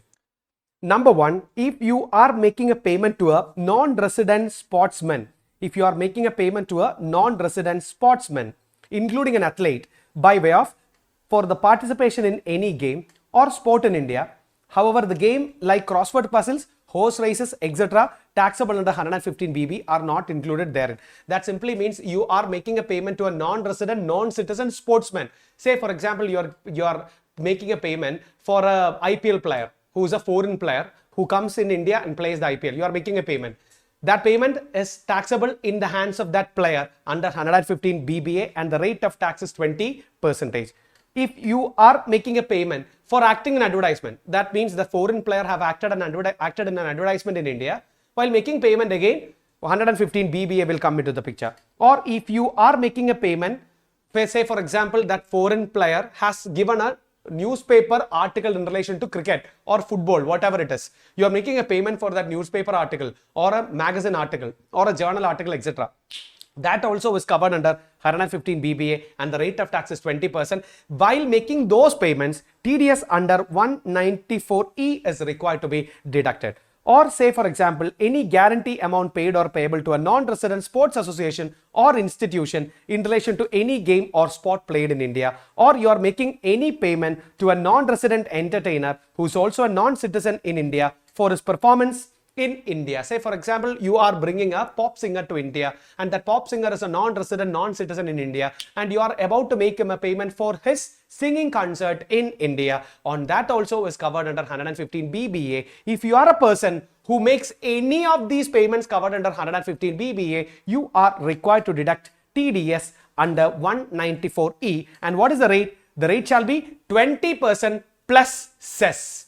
The rate shall be, if the payee is a non-resident, then the rate of TDS shall be basic tax plus surcharge if any plus cess. So, if the payee is a non-resident, then you have to deduct the TDS in full. That means 20 plus cess anyways will come. Surcharge depends upon the total income. When the TDS is required to be deducted? At the time of payment or credit, whichever is earlier. Now friends, listen, the payee have to be a non-resident sportsman or a non-resident entertainer or a non-resident sports association or a institution which is covered under 194E. I hope it is clear. Hope you remember we have discussed all the points under non-resident taxation, NR taxation chapter. Moving on to the next TDS provision, that is payment in respect of deposits under National Savings Scheme, which is covered under 194EE of income tax. Who is the deductor? The person responsible for paying any amount from National Savings Scheme. Say for example, you have invested in National Savings Scheme. Now you are withdrawing that amount which is invested in National Savings Scheme. The person who is supposed to make you the payment, the person who releases the payment under National Savings Scheme is supposed to deduct TDS under section 194EE, and let's understand what is the rate. The rate shall be 10%. Now, when TDS is required to be deducted? At the time of payment, TDS is required to be deducted. Now, what are the attributes of payee? The payee can be any resident or a non-resident. Now, friends, there is a threshold. TDS not required if aggregate of the payment in a financial year is less than 2,500 rupees. So, the aggregate payment in a year, if it does not exceed 2,500, TDS is not required to be deducted. That simply means in all the cases, TDS is required to be deducted, okay? Because 2,500 is such a low amount. So, but in exams, you have to remember that particular threshold of 2,500. Now, no TDS if payment is made to the heirs of the assessee. The assessee have expired. Now, National Savings Scheme payment is given to the legal heir of the assessee. Then again, TDS is not required to be deducted. I hope that is also clear. Moving on to the next one is TDS on repurchase of units by mutual fund or UTI under 194F. Listen, friends. That simply means who is the deductor? A person is responsible for paying amount on account of repurchase, that is sales of units covered under section 80 CCB subsection 2. And what is the rate? 20%. The time of deduction is the time of payment. Payee can be a resident or a non-resident. Say friends, listen. First of all, you need to know what is 80 CCB subsection 2. So 80 CCB subsection 2 means where any amount invested by an assessee in the units of mutual fund or UTI in respect of which a deduction has been allowed under 80 CCB subsection 1, which is not active right now, is returned to him by way of repurchase of such unit in a previous year. It shall be made it shall be deemed to be the income of the assessee of the previous year and chargeable to tax accordingly. It is CCB subsection 1 deduction in respect of investment made in notified UTI or mutual fund during the previous year 1990 and 1991 and 91-92. That simply means in the year 1991 or 91-92, when you are investing in certain notified UTI or mutual fund, you can claim that invested amount as a deduction under 80 CCB subsection 1. Say you have claimed that deduction earlier and today you are selling that particular units to a third person. All right. When you are selling that particular units to a third person, that person who is supposed to make you the payment, that means the buyer is supposed to deduct TDS. That particular buyer, repurchase means sales. At the time of repurchase, the buyer of that particular unit is supposed to deduct TDS. And what is the rate? 20% at the time of payment. And the payee, that means the person who claimed deduction under 80 CCB in the year 2000, in the year 1990-91 or 91-92, that person can be a resident as well as a non-resident. Again, 80 CCB subsection 1 is not active right now, so it is not there under chapter 6A. It was there in 1991 and 91-92. I hope that is also clear. Moving on to the next deduction, that is commission, TDS, that is commission, etc. on the sale of lottery ticket, which is covered under 194G of income tax. So friends, please listen. Say for example, you are making any payment that is a lottery commission for the sale of lottery tickets. You are paying a lottery commission to another person. You are supposed to deduct TDS under 194G according to the provisions mentioned therein. So let's understand what are the attributes of deductor. Any person paying commission or price by whatever name called on lottery tickets. Say you are giving a commission, bonus, etc. for selling a particular lottery ticket. That person is supposed to deduct the TDS at what rate? At 5%. When TDS is required to be deducted? At the time of making the payment. Now, what are the attributes of payee? The payee means any resident or a non-resident. It can be a resident as well as a non-resident. Now, no TDS if aggregate amount of payment in a financial year is 15,000 or less. That means if an aggregate payment in a financial year does not exceed rupees 15,000, then what happens? TDS is not required to be deducted. If it is 15,000 or less, that simply means it does not exceed 15,000, TDS is not required to be deducted under 194G. I hope that is also clear. So friends, listen, there is a small correction here. It is the payment under 194G is at the time of payment or credit, whichever is earlier. All right. So it is at the time of credit or payment, whichever is earlier. That credit and earlier is missing over here. I hope that is also clear. So 194G. What is 194G? TDS while giving commission on lottery tickets. What is the rate? 5%. When TDS is required to be deducted? At the time of credit or payment, whichever is earlier. And what all are the attributes of payee? The payee have to be any resident or a non-resident. Now, no TDS if aggregate amount of payment in a financial year is 15,000 or less. I hope that is clear. Alright friends, so moving on to the next TDS provision, that is 194H, that is commission or brokerage, that is section 194H. Hope you remember we have discussed 3 commissions right now. The first one was commission for insurance business. The second one was a commission for lottery tickets, and all other commissions which is paid by a principal to his agent will be covered under 194H. All the commission which is payable on a relationship of principal to agent will be covered under 194H. And tell me who is the deductor here? Any person other than individual or HUF. And individual or HUF will become a deductor if his preceding financial year total business turnover exceeds 1 crore or total gross receipts from profession exceeds 50 lakhs. Now friends, listen. Alright friends, so in the case of an individual or HUF, if their preceding financial year total turnover from business exceeds 1 crore or professional gross receipts exceeds 50 lakhs, then only they are supposed to deduct the TDS. I hope that is also clear. Now friends, moving on. What is the rate of TDS? The rate shall be 5%. The rate of TDS shall be 5% according to what we have learned. Now friends, moving on to the next point. When TDS is required to be deducted, the TDS is required to be deducted at the time of credit or payment, whichever is earlier. Either at the time of credit or at the time of payment, whichever is earlier, TDS is required to be deducted. And friends, listen, there is a threshold. No TDS if aggregate of such payment does not exceed 15,000 rupees. That means if the aggregate payment of commission does not exceed 15,000 rupees, then TDS is not required to be deducted under 194H. So friends, listen. That simply means the deductor means any person other than individual and HUF, and you know when an individual and HUF is required to be deductors. Now, rate is 5%. At the time, the time of payment is at the time of credit or payment, whichever is earlier, time of deduction.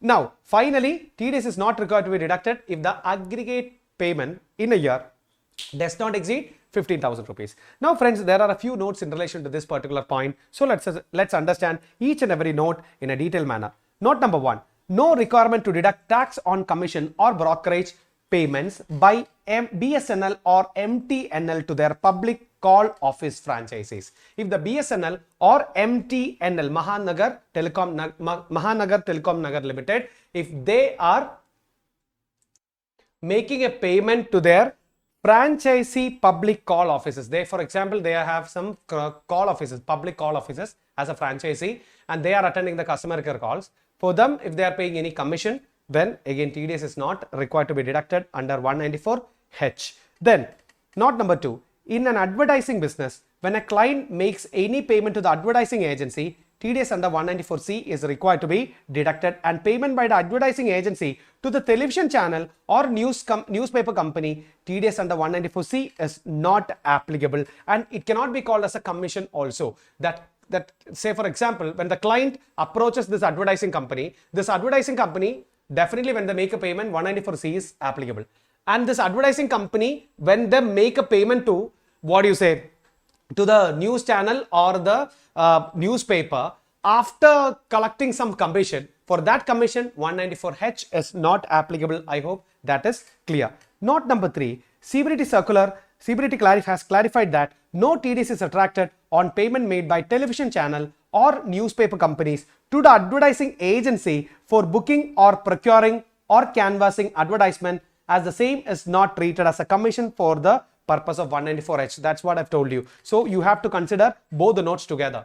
So advertising is covered under 194C, no doubt in that. But when the particular news channel or the TV, etc., pays a commission to the advertising agency for procuring or canvassing clients, the same is not treated as a commission covered under 194H, because they say there is no agency relationship. It's considered as a principal to principal relationship. Now, point number 4, the element of agency is mandatory to attract 194H. If there is no agency relationship while making a payment, 194H is not required to be deducted. If the payment is from a principal to principal basis, 194H not required. It should be from principal to agent, then only that commission is covered under 194H. You have to apply the substance over form. Alright, now moving on to the next one, that is a case, that is Ahmedabad Stamp Vendors Association, which is cited by the Supreme Court in the year 2012. So let's understand. The debatable point here is whether stamp vendors are agents of the state government who are being paid commission or brokerage, or whether the sale of stamp paper by the government to the vendor is on principal to principal basis involving a contract for sale.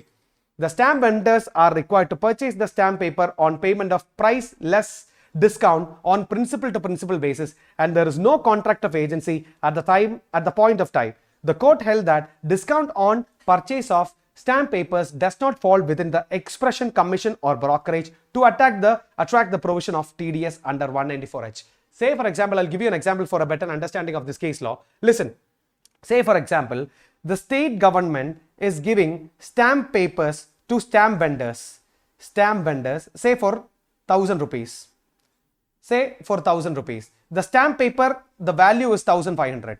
The value of one stamp paper is 1,500, and they are selling it to the customers for 1,500. Now the stamp vendors are collecting a commission or a margin, we can call it as a margin of rupees 500.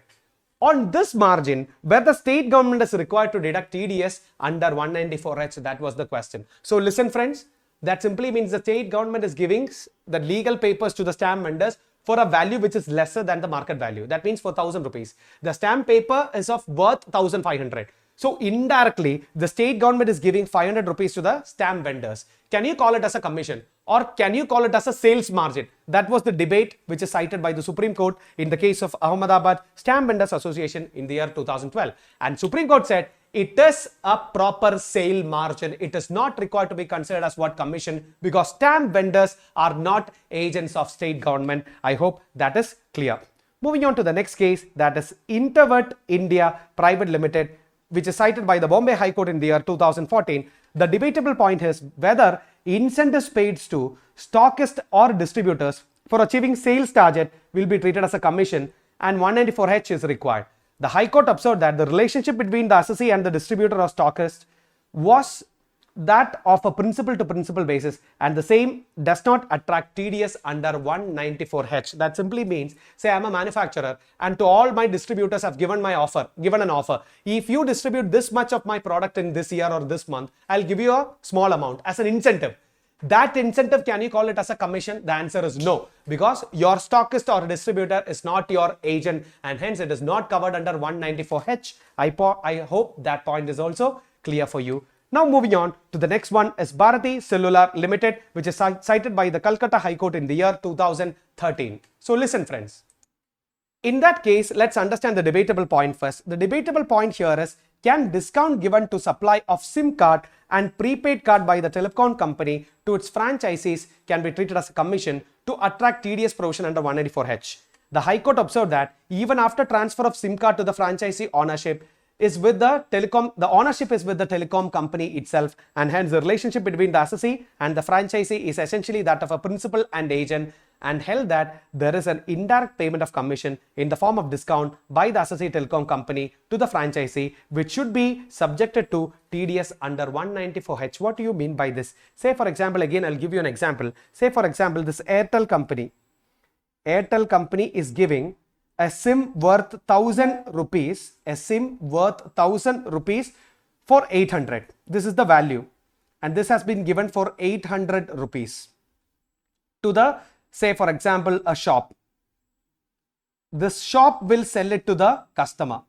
The shop will sell it to the customer for 1,000 rupees. So the shop is getting an indirect margin of how much? 200 per SIM card.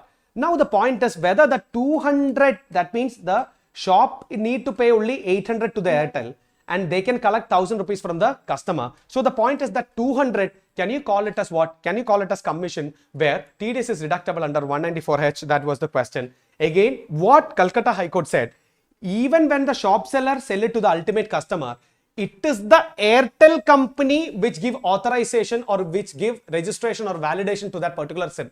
The ownership of the SIM is still with the Airtel company. This particular shop seller is only acting as an agent, because shop seller cannot give the authorization or sanction of that particular SIM to the customer.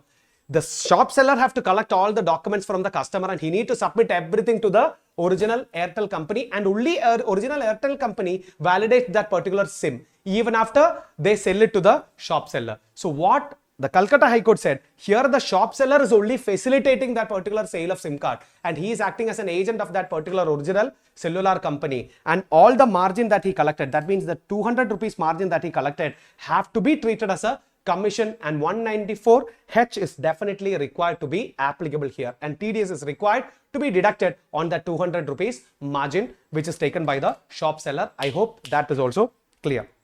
Moving on to the next case, that is Qatar Airways, which is cited by the Bombay High Court in the year 2011. So let's understand that. So in that case, what happens is the airline company sold tickets to the agents at a minimum fixed commercial price. The agents were permitted to sell the tickets at a higher price, however up to a maximum of published price. The debatable point is whether the difference between the published price and the minimum fixed commercial price amounts to additional special commission in the hands of agent to attract TDS under 194H. The High Court observed that the airline company would have no information about the exact rate at which the tickets are ultimately sold by its agents, since the agents have been given discretion to sell the tickets at a rate between minimum fixed commercial price and the published price. Thus, TDS was not deductible on the difference amount. So what happened in this case, I'll tell you by making use of an example. Say for example, say in this particular case, what happened? Say the airline company, say the Qatar Airways, we call it as QA, the Qatar Airways have given tickets to the traveling agents, TA, traveling agents. Traveling agents will ultimately sell these tickets to the customers. Alright, they sell it for a price, and there is some bandwidth. Say for example, the sales price can be between 10,000 and 15,000. the sales price to the ultimate customer can be in between 10,000 and 15,000.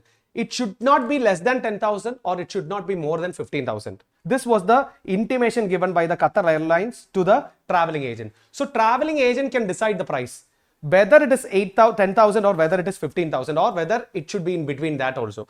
So the traveling agent, while purchasing this ticket, is only paying 8,000.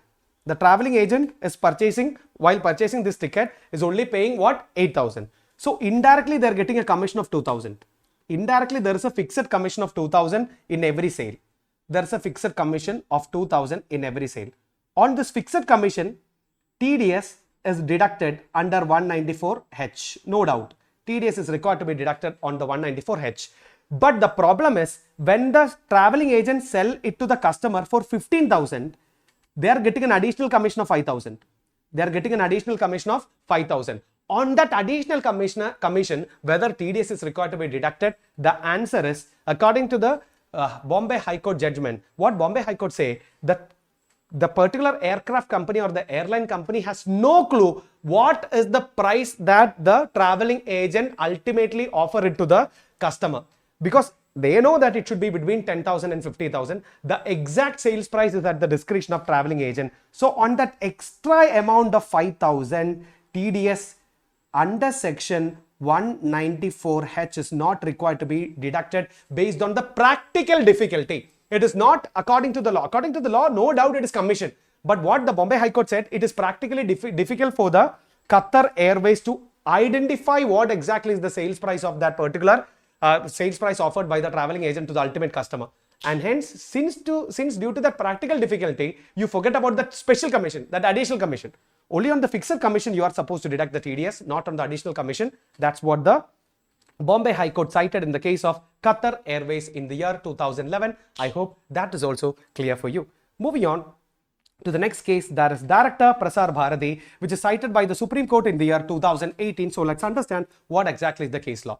So the assessee, that is the Prasar Bharati Doordarshan Kendra, for the purpose of telecasting advertisement of consumer companies on its channel, entered into agreements with advertising agencies. Normally, hope you remember, all the payments given by the channels to the advertising companies are not covered under 194H. Hope you remember the note which we have discussed earlier. But in the agreement between the Doordarshan Kendra and the advertising agency, it is clearly stated that advertising agency could retain 15% amount collected from the clients as commission. But in the agreement entered between the Doordarshan and the advertising agency, they mentioned that we will pay you a commission of 15%. And hence Supreme Court held that such amount retained shall be commission and TDS under 194H is required to be deducted. Because Supreme Court said, assessee, the Doordarshan Kendra themselves treat it as a commission. And hence TDS under 194H is required to be deducted. It is due to the way that they made the agreement, the TDS is required to be deducted under 194H. Normally, when the channel pays any commission to the advertising agency, TDS under 194H is not required. But in this case, they have clearly mentioned it as a commission in the agreement. Hence, the court said TDS is required to be deducted. I hope that is also clear for you. Moving on to the last case here, that is a Corporation Bank, which is cited by the Karnataka High Court in the year 2021. So, the debatable point is, are the provisions of 194H attracted on the payment made by the assessee bank for services rendered by NFS, that is a network for shared ATM in India. NFS means National Financial Switch, interconnect all the ATMs in the country and facilitate easy banking to the users. Say for example, a person with an ATM card can visit any ATM, ATM account and withdraw the money, which is provided by any bank. Say for example, I have a card of Federal Bank. I can use the ATM of SBI. That is possible. This is made possible by the NFS. That means National Financial Switch. They interconnect the banking channels and they make this ATM withdrawals super easy. Now, so the debatable point is 194H are attracted on the payment made by the bank for this NFS. The bank have to pay an amount to this NFS for facilitating this. Can you call it as a commission? The High Court observed that the relationship between the assessee bank and NFS is not of that agency. Even though there is a margin collected by NFS on every transaction, you cannot treat that NFS as a agent of this particular bank and they are two independent parties on principal to principal basis, and hence TDS is not required under 194H. So friends, let's summarize 194H. What was 194H? TDS on commission. Who is the deductor? Any person other than individual or HUF. And individual and HUF will become deductor only if their preceding financial year total business turnover exceeds 1 crore or gross receipts from the profession exceeds 50 lakhs. The rate of TDS is 5%. The TDS is required to be deducted at the time of credit or payment, whichever is earlier. Now, no TDS is required to be deducted if the aggregate annual payment does not exceed 15,000 rupees. And we have discussed all the notes and case laws in relation to that. I hope that is also clear for you. Alright friends, so moving on to the next TDS provision, that is under section 194I, that is TDS on rent. So let's understand which all are the points that we have to consider under 194I, that is TDS is required to be deducted while making rental payments. Who is the deductor? The deductor can be any assessee who pays the rent other than individuals and HUFs. Now, in the case of an individual or HUF, if the preceding financial year's business turnover exceeds how much? 1 crore, or the professional gross receipts in the preceding financial year exceeds 50 lakh, they are also required to deduct TDS on rent. Now tell me friends, what is the rate? The rate shall be 2% if the rental payments are related to rent on plant and machinery or equipment. If the rental payments are related to plant and machinery or equipment, the rate of TDS shall be 2%. In other cases, the rate of TDS shall be 10%. Say for example, I am paying a rent on a particular building, then I am supposed to deduct TDS under 194I at what rate? At 10% rate if the other conditions under 194I are fully satisfying. Then when TDS is required to be deducted, that is at the time of credit or payment, whichever is earlier, you are required to deduct TDS. And let's understand who is the payee here. The payee shall be any resident person. If you are a resident person, then you will become what? Payee. That simply means when you are making a payment to a resident person, that means the owner of that particular asset or building have to be a resident person in India. If he is a non-resident, then 194I is not applicable. Then they are also saying about a threshold, that is if TDS, that means no TDS if aggregate rent credited during a financial year does not exceed how much?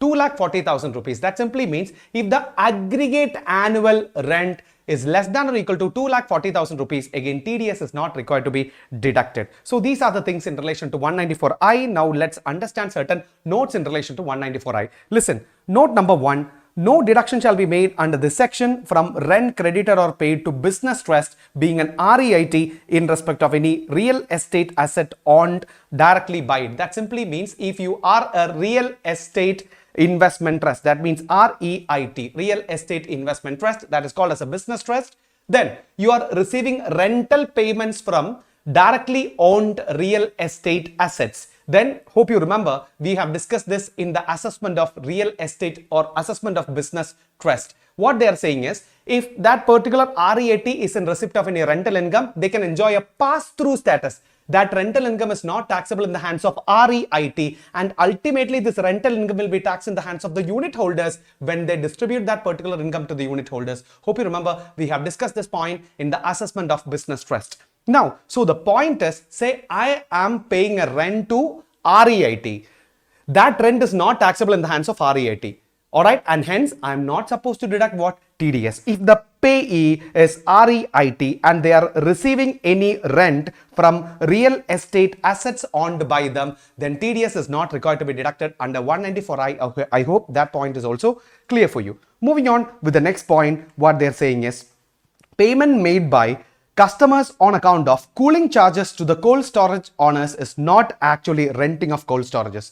It is basically contractual in nature, and provision of 194C will be applicable. That simply means if you are making any payment to a cold storages, just like cooling charges, alright, that is not a rental payment. That is a work which is covered under 194C, and 194I is not applicable. TDS under 194C is only applicable over there. I hope that point is also clear. This is actually a CBDT circular. Now, note number 3, deduction at source under 194I would be required to be made on amount of rent paid or payable without including GST component. That means 194I TDS is required to be deducted on the rent excluding GST component. And moving on to note number 4, lump sum lease lease premium or one-time upfront lease charges which are not adjustable against periodic rent paid or payable for acquisition of long-term resold rights over land or any other property are not payments in nature of rent. Therefore, such payments are not liable for 194I. That simply means if you are making a kind of a payment of a deposit, you are making a deposit payment at the initial year of your lease agreement and that is not adjustable throughout the year's rent, then on that initial payment, TDS is not required to be deducted. Say for example, I am paying a 10 lakh rupees as a security deposit or something at the time of the first year of my lease period. Alright, that 10 lakhs is not adjustable with the annual rent of that particular property. Then while paying 10 lakhs, TDS under 194I is not required to be deducted. I hope that point is also clear for you. Moving on to point number 5, that is on non-refundable deposits under 194I is required. It's refundable, then no TDS under 194I. If the initial security deposit is refundable, then TDS is not required to be deducted under 194I. If it is not refundable, what do you mean by refundable? That simply means at the end of the lease period, if I am paying back all the initial security deposit, then TDS is not required to be deducted under 194I. If I am holding that particular security deposit even after the lease period, that simply means it is non-refundable security deposit, then definitely TDS is required to be deducted under 194I. I hope that is also clear for you. Moving on to note number 6, what they are saying is any passenger service fee paid by an airline company to Airport Authority of India shall not be treated as rent and 194I are not required. That simply means you are an airline company and you are paying any passenger fee or passenger service fee to the Airport Authority of India, then on that 194I TDS is not required to be deducted because it is not a rental payment for parking your aircraft in the Airport Authority of India's land. It is not a rental payment for parking your aircraft. It is actually a payment for a lot of bundle services. Say for example, this Airport Authority of India takes care of the air routes. They takes care of the security of the airline, their passengers and other protocols in relation to aviation. So all these payments made by the airline company to Airport Authority of India is for that bundled services. It is not allowed for parking your aircraft in the airport. It is not for that. And again, you cannot call it as a rental payment and 194I is not required to be deducted. But 194C TDS is definitely required on that particular point. Why? Because it is a contract. It is a contractual in nature and definitely 194C TDS is required to be deducted, not 194I. I hope that is also clear. Then note number 7, if TDS under 194I is not required to be deducted, if lease rent is paid on lease of an aircraft to the lessor being a unit located in IFSC, provided such lessor has furnished a statement cum declaration to the lessee that he has opted for deduction under 80LA. That simply means, friends, say listen, TDS under 194I is not required to be deducted if the lease is in relation to lease of an aircraft to the lessor. That means if the lessor, the person who owns the aircraft, is a unit located in IFSE, then the leasee is not required to deduct 194I TDS from the lease payments, provided that lessor has furnished a statement cum declaration to the leasee that lessor has opted deduction under 80LA. I hope it is clear. Say for example, I am a unit located in IFSE and I have an aircraft. You are renting my aircraft and you are about to make me a payment. If I have given you a declaration that I have opted for a deduction under 80LA, that simply means I have opted for the benefit of a unit located in IFSC. Then while paying rent, you are not supposed to deduct TDS under 194I. I hope that point is also clear for you. Now, let's move on to the next point, that is a case law. So, let's understand what exactly is the first case law here. That is Indus Towers Limited 2014, cited by the Delhi High Court. What they are saying is, assessee on the network of telecom towers and infrastructure facilities which were let out to major telecom operators in the country. Say, I am an assessee and I had what? I am the owner of telecom towers and infrastructure facility and I have rented that particular premises to you. You are a telecom company in India. Alright. Now, the debatable point here was whether the payment for the use of such facility shall be regarded as a rent subjected to 194I or a contract payment subjected to 194C. That simply means, can you call this arrangement between you and me as a contract? Because I am the owner of telecom towers and infrastructure facilities. You want to make use of that entire premises. So, we had an agreement. all right, and you are making an annual payment. Can you call that annual payment as a rent where TDS is required to be deducted under 194I, or you have to call that annual payment as a contract payment which is covered under 194C? That was the debate here. And High Court observed that the towers were neutral platform without which the mobile operators could not operate. And the dominant intention was the use of the equipment or plant or machinery, and the use of premises was only incidental. And hence, TDS under 194I is required to be deducted at 2% considering it as a rent for plant and machinery. That simply means, friends, say for example, I own certain premises. Alright, that premises contains telecom towers and infrastructure facilities. I am the owner of it. Alright, you told me that you want to take control of the entire premises. You want to take the control of the entire premises and you are making me an annual payment. The High Court said that the predominant element in that particular payment is the towers that I own. That is simply, it is just like lending or leasing of what? Leasing of that plant and machinery and equipment. And the rental charges paid by you to me, being the owner, you to me, shall be what? A TDS, shall be a rental payment covered under 194I, and TDS is required to be deducted at what rate? At 2% rate. Why? Because it is lending or renting of what? It is a renting of plant and machinery or the equipments. That is the predominant element over there. So that is the case of Indus Towers Limited, which is cited by the Delhi High Court in the year 2014. Now friends, moving on to the next case law, that is Senior Manager SBI, that is 2012. It's cited by the Allahabad High Court. So what happened in that case law is, while making payment to each co-owner separately for a conned property, if the share of each co-owners is definite, then the threshold limit under 194I shall be 2,40,000 have to be considered separately for each co-owner. That simply means, friends, listen. Me and my wife, we are the co-owners of this particular premises, and you have taken this particular premises on rent. Alright, say I'll draw it here.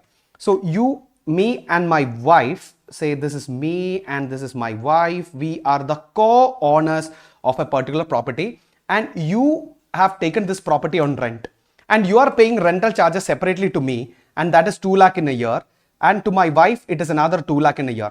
Alright, and in this rental agreement, our co-ownership and its proportion, rental payment, everything have been separately disclosed. Absolutely no problem.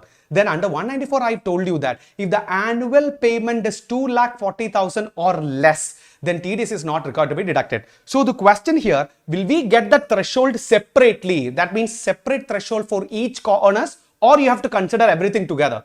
In the case, Allahabad High Court said you will get separate threshold based on the co-owners. So if there are two co-owners, each co-owner will get a separate threshold of 2,40,000. I hope that is also clear.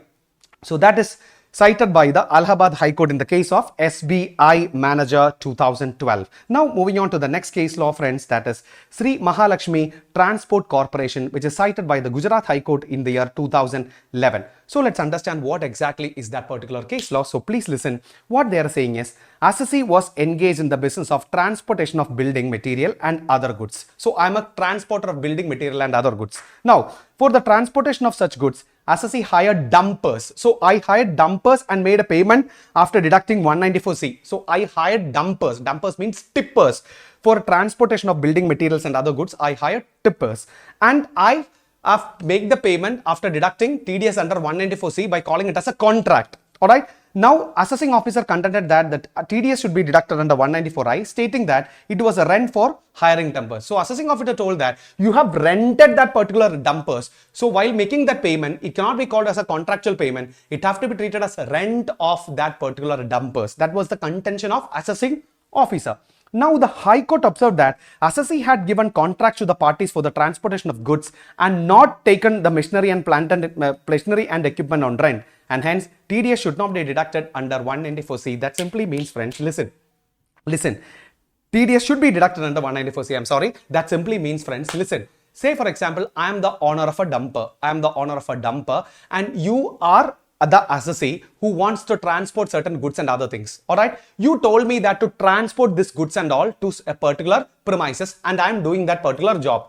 For that, you are making me a payment. That payment, can you call it as the rent of the dumpers? No, because the dumpers are with me only. You have given me an assignment. I am supposed to drop that particular building materials to the site which you are telling me to drop. Right? So that payment that you are giving to me is definitely contractual in nature and TDS is required to be deducted under 194C. You cannot call it as a rental of dumpers. Otherwise, whenever you go hire a goods transporter, you cannot call the payment given to the goods transporter as a rent of what? A rent of the goods transporting vehicle. Otherwise, you have to clearly mention in the agreement that it is a proper lease of goods transport vehicle. Normally, we give an assignment to the goods transporters to dump those goods and other things to the desired location, right? So that is definitely contractual in nature and TDS is required to be deducted under 194C, not under 194I. I hope that point is also clear for you.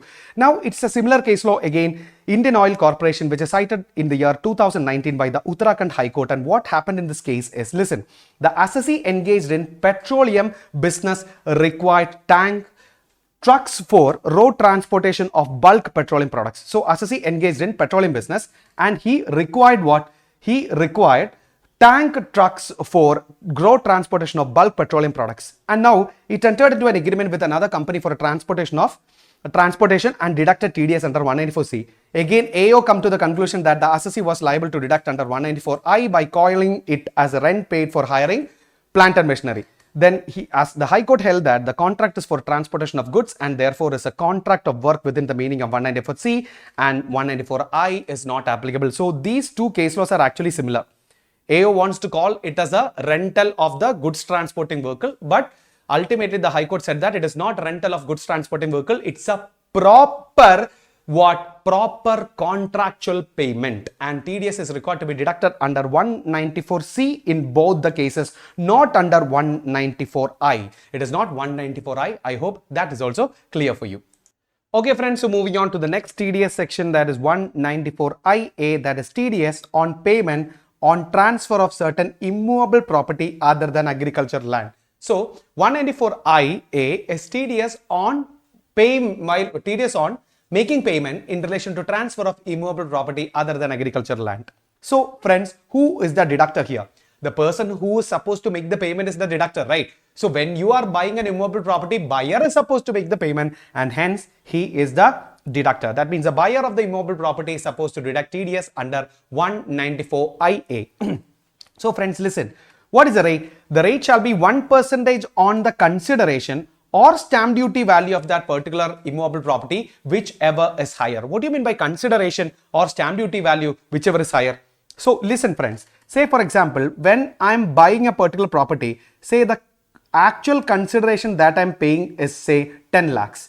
The actual consideration that I'm paying is say 10 lakhs. But say the stamp duty value of that particular property is say 15 lakhs. Stamp duty value of that particular property which I'm buying is say 15 lakh. Then the buyer is supposed to deduct TDS at what? At 1% of the stamp duty value. That simply means if instead of this, say the actual consideration is 20 lakh, then TDS is required to be deducted on the 20 lakh actual consideration. So that's what they say. When the buyer is making payment, is supposed to deduct TDS either on the stamp duty value or the actual consideration, whichever is higher. Now, what is the time of deduction of TDS here? So listen friends, the TDS shall be deducted at the time of credit or payment, whichever is earlier. Either at the time of credit or at the time of making payment, whichever happens earlier is the time of deduction of TDS. Now, you tell me who is the payee here? The payee have to be a resident seller. If the payee is a non-resident, then TDS is not required to be deducted under 194IA. It have to be dealt under 195. So the payee, that means the seller, have to be what? Resident for attracting 194IA. I hope that much is clear. Now moving on friends, TDS is not required to be deducted where the total amount of consideration or SDV both are less than 50 lakh. If both the actual consideration as well as the SDV, stamp duty value, is less than 50 lakh. If both are less than 50 lakh, then TDS is not required to be deducted. Say for example, I'll give you one scenario. Say the actual consideration is say 48 lakh.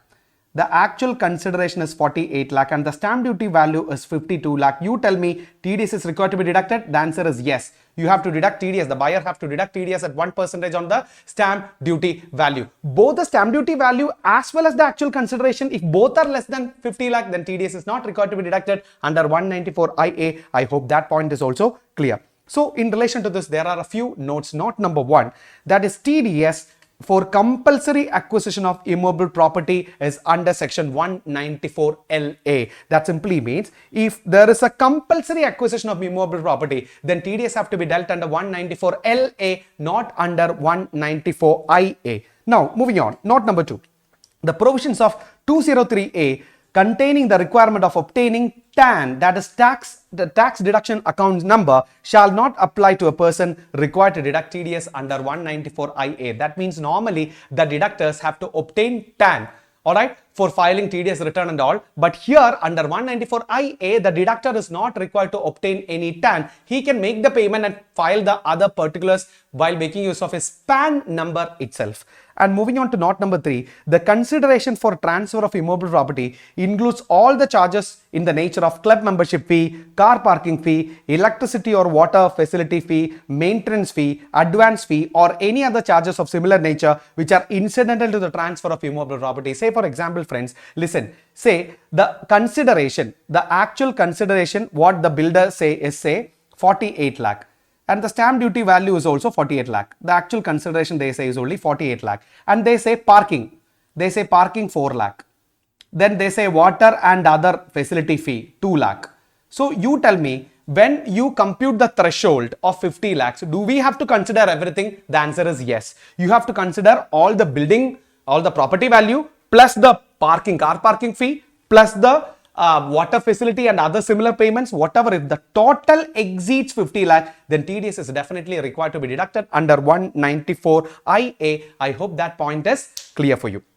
Now friends, moving on to the next TDS provision, that is 194 IB, that is payment, that is TDS on rent paid by certain individuals and HUF under section 194 IB. So friends, 194 I was also TDS on payment of rent.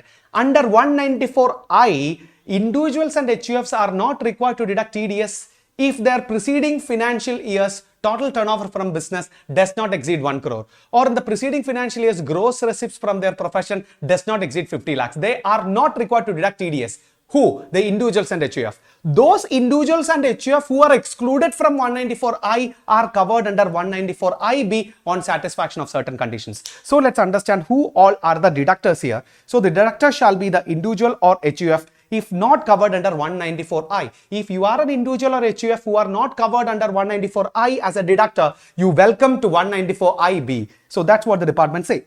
Now you tell me what is the rate? The rate shall be 5% on the rent payment. Now when TDS is required to be deducted? At the time of credit or payment of the last month rent of the PY, whichever is earlier. That simply means, say for example, again the point is, say this is the owner and I am the tenant, JK is the tenant, while either at the time of credit of last month rent or at the time of payment of last month rent, whichever happens earlier, at that moment I am supposed to deduct TDS. That means this TDS have to be deducted on a single shot at the time of the last month's rent in a particular financial year. For that entire financial year TDS, you deduct it in a single shot while paying the last month's rent or while crediting the last month's rent, whichever happens earlier. That means from April to March, you are you have taken a premises on a rent and you are making the rental payment to a person. You are an individual and HUF who are not covered under 194I.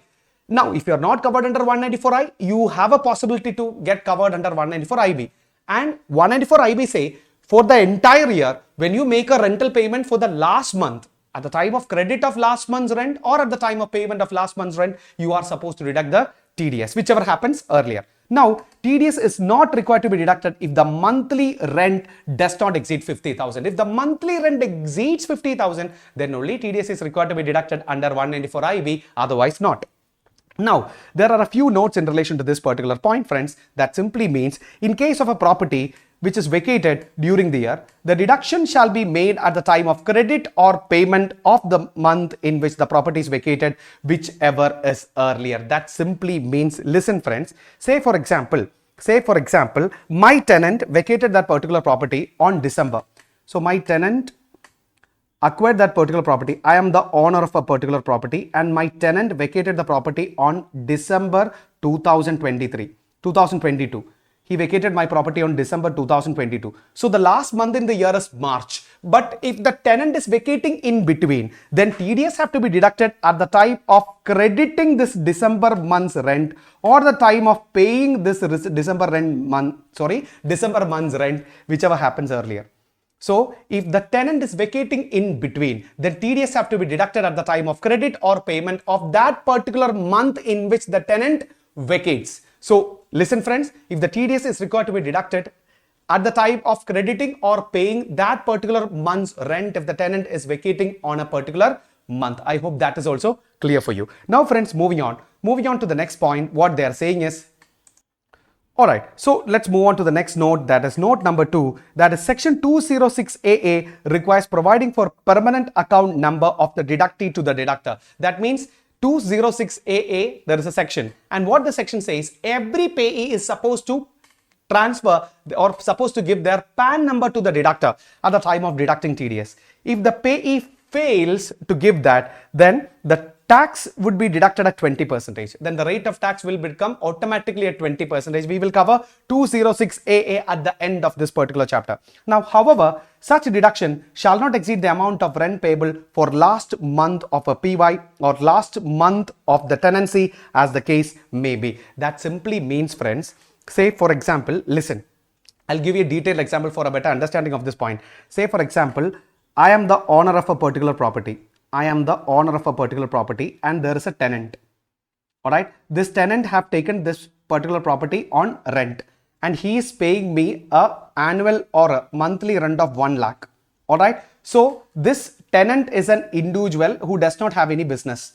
So this will not be covered under 194I. Why? Because this tenant is an individual and his preceding financial year's turnover is 00. Alright, so he is not required to deduct any TDS under 194I. So this is not deductible under 194I. Now you have to check whether it is covered under 194IB or not. For covering it under 194IB, then the monthly rent have to be more than 50,000. So 194IB is applicable here. Now listen, under 194IB, this JK, the owner, should submit his PAN number to the tenant. That is mandatory. If the owner is not submitting his PAN number to the tenant, then what will happen? The rate of TDS shall become 20%. Now friends, listen, under 194IB, we know that TDS is required to be deducted. The entire year's TDS is required to be deducted at the time of credit of the last month's rent or at the time of paying last month's rent, whichever happens earlier. Say for example, the entire annual rent will be 12 lakh. So normally TDS is required to be deducted on this entire 12 lakh into 5% from the last month's rent. And tell me friends, how much is 5% of this entire 12 lakh? So 5% of entire 12 lakh is 60,000. So the 60,000 is required to be deducted as TDS while paying the monthly rent of March. So the monthly rent of March is only 1 lakh. So you can easily deduct the 60,000 from the last month's rent. Absolutely no problem. And you can make the payment remaining 40,000 to the owner. But if PAN is not furnished by the owner, then the rate of TDS will become 20%. If the rate has become 20%, then the entire annual rent is 12 lakh. And the rate, if it becomes 20%, then 12 lakh into 20% and the payment will be 2,40,000 rupees. The rupees will be the TDS payment.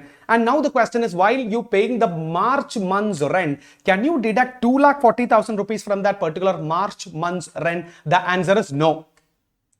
In such a case, TDS shall be restricted to maximum 1 month's rent. So in that case, that entire March month's rent 1 lakh shall be the maximum TDS. Under 194IB, the TDS shall never go beyond 1 month's rent. That's what the department say. That point is applicable when there is a non-furnishing of PAN from the owner of that particular property. I hope that is also clear for you. So that is note number 2. Now, note number 3, the deductor is again not required to obtain TAN. That means the person who have taken that particular premises on rent is not required to obtain any TAN. He can make the TDS deduction payment under his PAN number itself. I hope that much is clear for you.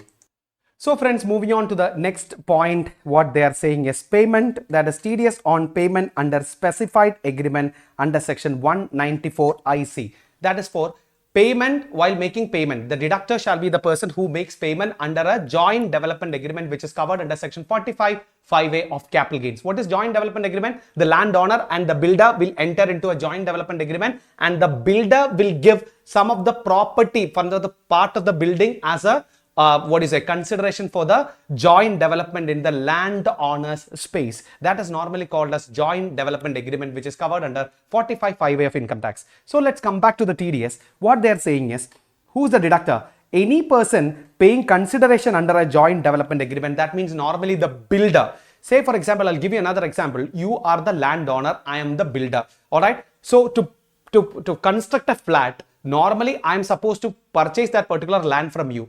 Instead of that, in this joint development agreement, what I'll tell you is, I will construct a property on your land without paying anything to you. But after completion of construction of that particular property, I will give you a small portion of the property to you. Alright, you can own that particular property.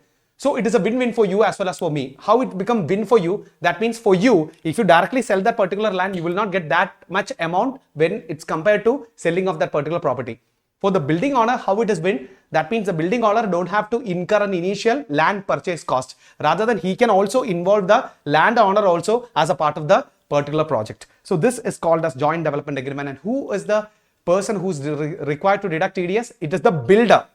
What is the rate? Rate shall be 10%. Now, at the time of credit or payment, whichever is earlier shall be the time of deduction. Now, friends, listen, there is one more point. Since tax deduction at source is for specified agreement under 45(5)(a) is covered under 194 IC, the provisions of 194 IA do not get attracted in the hands of transferee in such cases. And there is one more point, friends. 194 IC is required to be deducted only when the consideration is in money. If the consideration is not in money, then 194 IC is not required to be deducted. That simply means, friends, listen. Say for example, the builder can give the first and second floor to the landowner. Alright? Normally, this is how the builder and the landowner agrees. In such scenario, TDS is not required to be deducted under 194 IC. If the builder gives money, then only 194 IC will come into the picture. That means the builder, along with the first and second floor, pays money. Then on that money component, 194 IC is required to be deducted. Otherwise, 194 IC is not required to be deducted. I hope that is also clear for you. So moving on, friends, to the next TDS deduction, that is 194J, that is fees for professional or technical services. So let's understand 194J in a very detailed manner. So listen, that is TDS for professional fees, technical fee, non-compete fee, remuneration to the directors, royalty, etc., etc. So let's understand who is the deductor here. So deductor means any person other than individual or HUF who is responsible for paying fees for technical services. We call it as fees for professional services or fees for technical services. FTS means fees for technical service. Number 1, professional fees. Number 2, fees for technical service. Or number 3, any remuneration to directors of a company or royalty or non-compete fee. So any person other than individual or HUF, if making any professional fees or fees for technical services or any remuneration to the directors of a company or royalty or non-compete fee, is supposed to deduct TDS under 194J. That is the first point that you should know. Now point number 2, if in the case of an individual and HUF, that means individual and HUF, whether they will become deductor depends upon the total turnover from their business in the preceding financial year. If it exceeds 1 crore, it's a similar condition, or the preceding financial year gross receipts exceeds 50 lakhs, then they are supposed to deduct TDS under 194J. So for individuals and HUF, will they become deductors? Depends upon their preceding financial year's total turnover from their business or gross receipts from their professional. Now, what is the rate? There are a lot of list of rates here. So that is 2% for FTS. That means if I am paying fees for a technical service to you, the rate of TDS shall be 2%. Then in the case of royalties for selling or distributing or exhibiting cinema, again the rate shall be 2%. If that particular royalty, that means I am a producer and so for example, you are a producer and I am paying you a kind of royalty for taking your copyright to exhibit that cinema to different theaters. So I am paying you a royalty for exhibiting or distributing cinema, then the TDS rate shall be again 2%. Or the pay for any payment if the payee is engaged in business of operation of a call center. If the payee is in the business of operation of a call center, then again the rate shall be 2%. For three things, 2% shall be the rate. Number one, for FTS, whoever makes the payment, whatever it is, for fees for technical service, always 2%.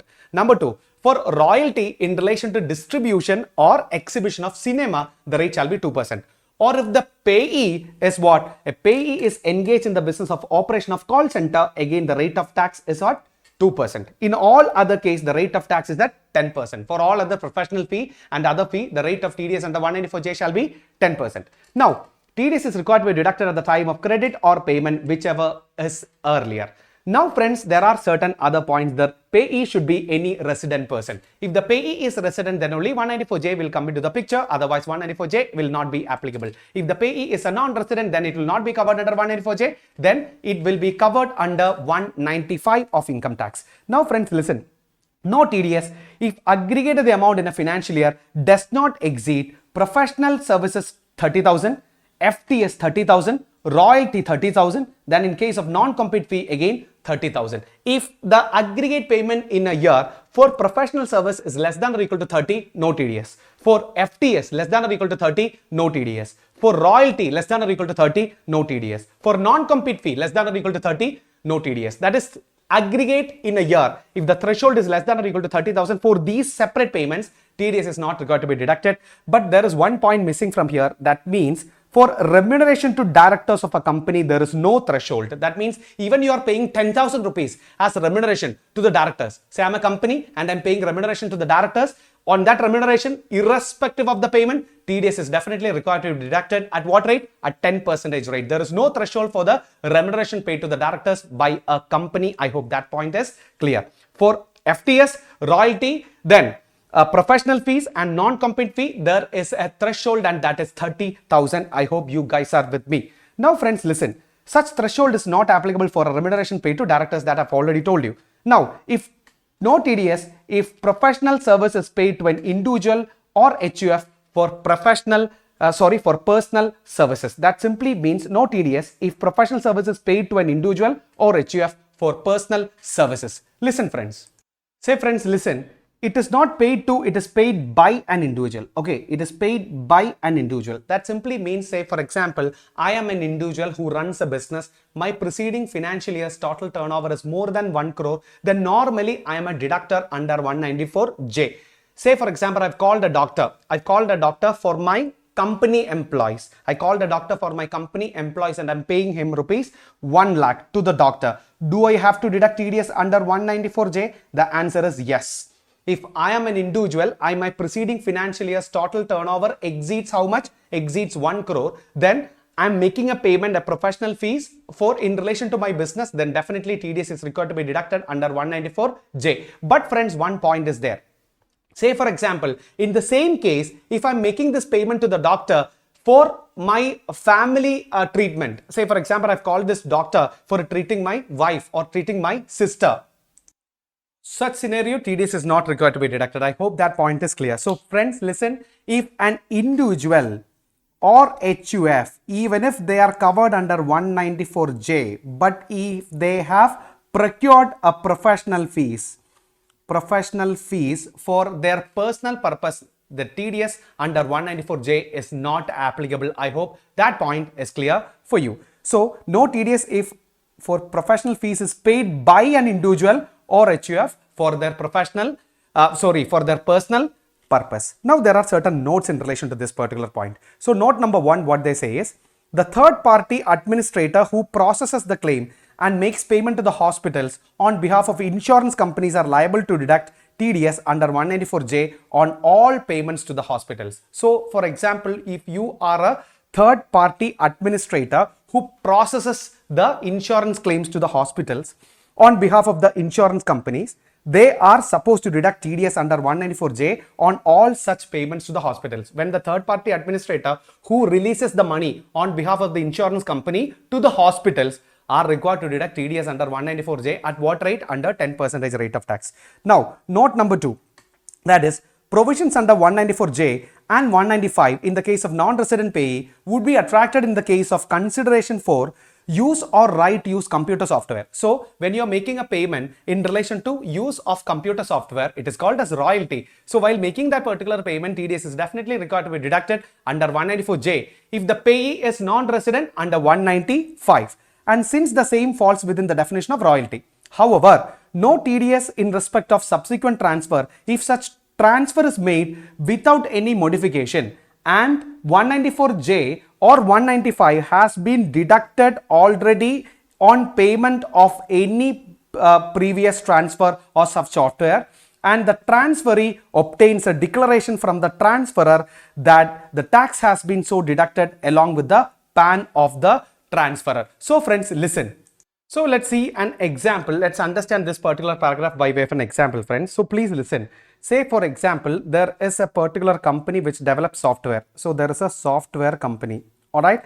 And I am taking a license, that is a royalty. I am taking a license in relation to a particular software. So while making royalty payment in respect of this particular company, I am definitely supposed to deduct TDS under 194J. If this particular company is non-resident, then TDS is required to be deducted under 195. Now listen, when I am retransferring that particular license to another person, we will call them as a third party. When I am retransferring that particular license to another person, that is called as a third party. The third party, whether he is required to deduct TDS under 194J or 195, that is what is the question we are discussing. Now the third party, what they are saying is, listen. So what they say is, however, no TDS is required in the case of subsequent transfer if such transfer is made without any modification. If JK is transferring that particular license without any modification to the third party, then third party while making that payment or while crediting that particular payment is not required to deduct again TDS, subjected to certain conditions. Which all are the conditions? And 194J or 195 has been deducted already on payment for a previous transfer of such software. That simply means when that software obtained by JK, while making payment, JK have already deducted TDS, and JK without doing any modification is retransferring that particular software to TP, that means a third person, and JK have to give a declaration to the TP stating that TDS have been already deducted by JK while getting that particular license from the original company. So friends, listen, that point is pretty simple. What they say is, if I am obtaining a license from a company or any person and I am retransferring that license to another person, that another person while making me payment whether TDS under 194J is required, the answer is no. When depends, that means when I am making a payment to that particular company, who is the initial company, that means this company, TDS have been already deducted by me. And without any modification, I have simply transferred that particular software to another third person. And I have to give that third person that TDS have been already deducted by me. Then this third person, while releasing payment to JK, is not required to deduct again TDS on that particular transaction. That's what the Act says. I hope that is also clear. Moving on to note number 3, that is the CBDT has notified that the payment to sports persons, umpires and referees, coaches and trainees, team physicians, then physiotherapists, then event managers, commentators, anchors, sports columnists are covered under 194J. So if you are making any payments to any of these persons, 194J is definitely required to be deducted. And note number 4, CBDT clarified that TPAs, third-party administrators, while making payment on behalf of the insurance companies to the hospital for the settlement of medical insurance claims, etc., under various schemes, including cashless schemes, are liable to TDS under 194J that we have already discussed. And note number 5, the limit of 30,000 under 194J is applicable separately for fees for professional service, fees for technical service, royalty and non-compete fee. Each nature of payment will get a separate threshold. What do you mean by this? Say for example, I am Mr. JK and there is a publishing company. I am the author of a book. and I am a chartered accountant also. I have done internal audit for this particular publishing company, and this publishing company publishes my book also. and this publishing company is supposed to make me payment for internal audit that can be called as professional fees, and that is say rupees 25,000. And this publishing company is supposed to pay me royalty for publishing my books also, say that is also 25,000.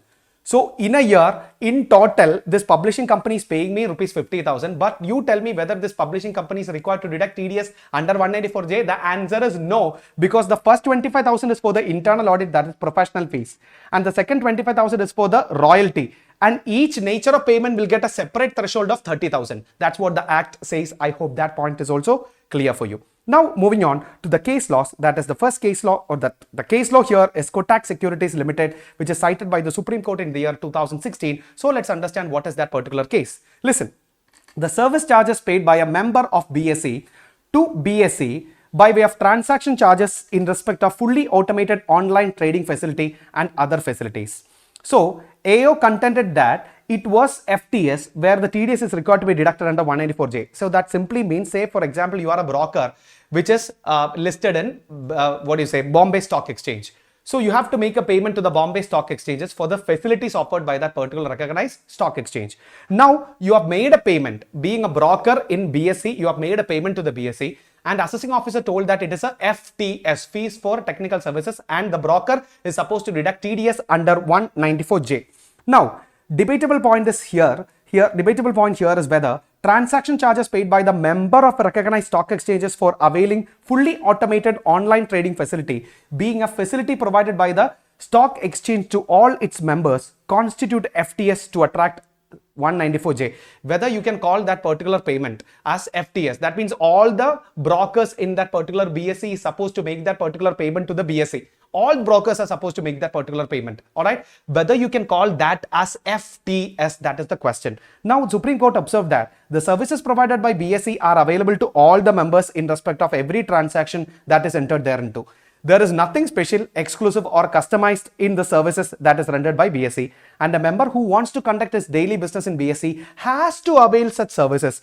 And Supreme Court held that the services provided by BSE for which the transaction charges are not in nature of specialized or exclusive requirements, and TDS under 194J is not required to be deducted because FTS means a customizable, specialized, exclusive services done by someone to you.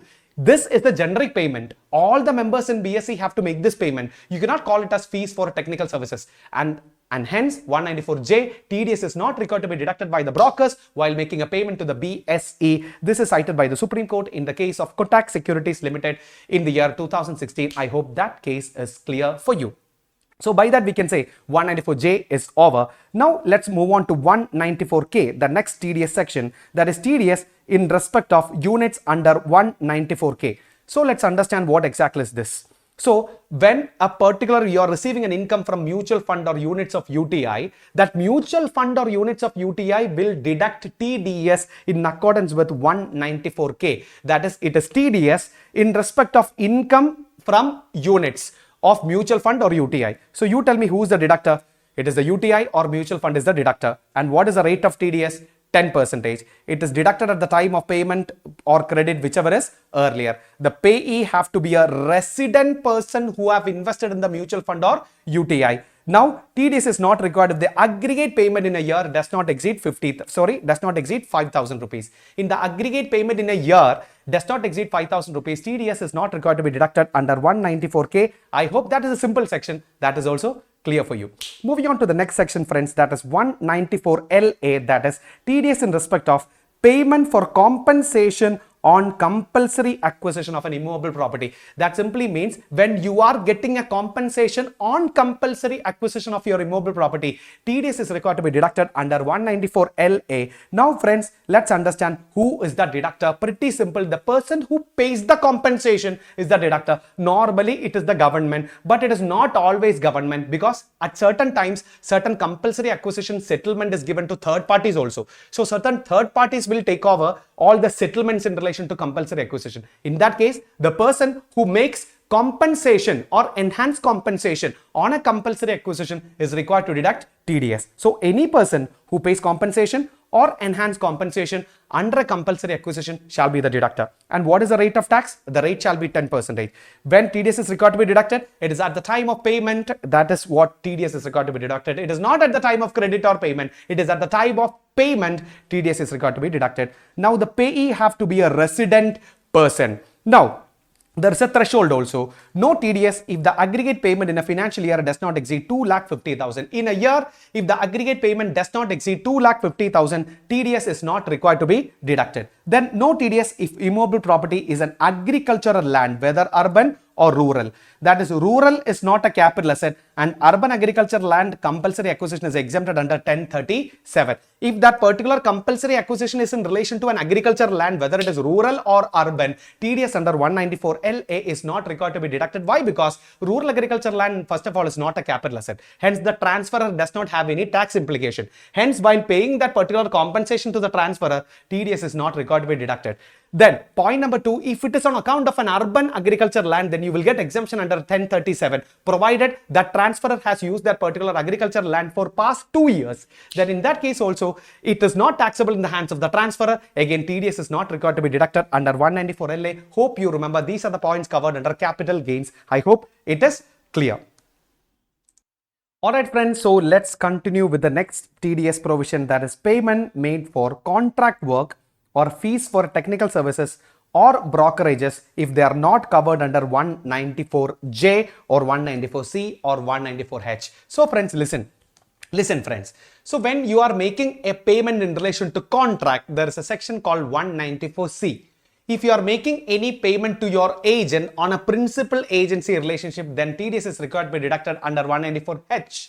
If you are making any professional fees or fees for technical services, royalty, etc., then there is a separate section for that, that is 194J. So in all these 3 sections, there is a common exclusion for the deductor. That means an individual or HUF, if their preceding financial year's business turnover does not exceed 1 crore or preceding financial year total gross receipts from professional does not exceed 50 lakh, TDS is not required to be deducted. Yes or no? For those individuals and HUF who are not covered under 194J or 194C or 194H, if they are making any payment in relation to professional fees, or if they are making any payment in relation to contract, or if they are making any payment in relation to commission, are covered under 194M. So if you are an individual or HUF who are not covered under 194C or J or H, welcome to 194M. Now tell me friends, who is the deductor? It will be always an individual or HUF, those who are not required to deduct TDS under 194C, H or J. Now at what rate you are supposed to deduct TDS under 194M? This individual and HUF are required to deduct TDS at 5% rate of tax.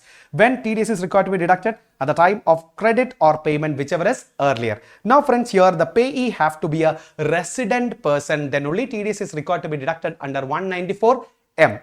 Now, no TDS where the aggregate amount in a financial year does not exceed 50 lakh. That simply means if the aggregate professional fees in a year does not exceed 50, or if the aggregate contract payment in a year does not exceed 50, or if the aggregate brokerage in a year does not exceed 50, TDS is not required to be deducted under 194M. Now, there are a few notes in relation to this also. Note number 1, individuals or HUF shall not require to deduct TDS under 194C, H or J if preceding financial year turnover from business less than or equal to 1 crore or gross receipts from profession less than or equal to 50 lakhs, or professional fees under 194J or contract payment under 194C is for personal purposes also. And there is one more exclusion. If you are an individual or HUF while making 194J professional fees or contract payment for personal purposes, then again it is not covered under 194J and 194C. Those persons are also covered under 194M. That simply means, hope you remember, we have discussed it at under 194J. Say I am a person having a business turnover more than 1 crore in the preceding financial year. If I am making use of a service of a doctor for the treatment of my sister or my cousin, it's a personal purpose. 194J will not be applicable.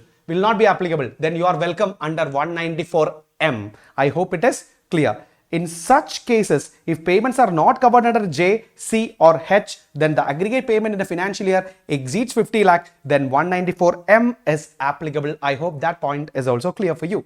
Now moving on to the next point. again the provisions of 203A containing the requirement of tax deduction account number, that means TAN, shall not apply to the persons required to deduct TDS under 194M. So under 194M also, TDS is not required to be deducted under TAN. You can do it under a PAN itself. I hope that point is also clear for you.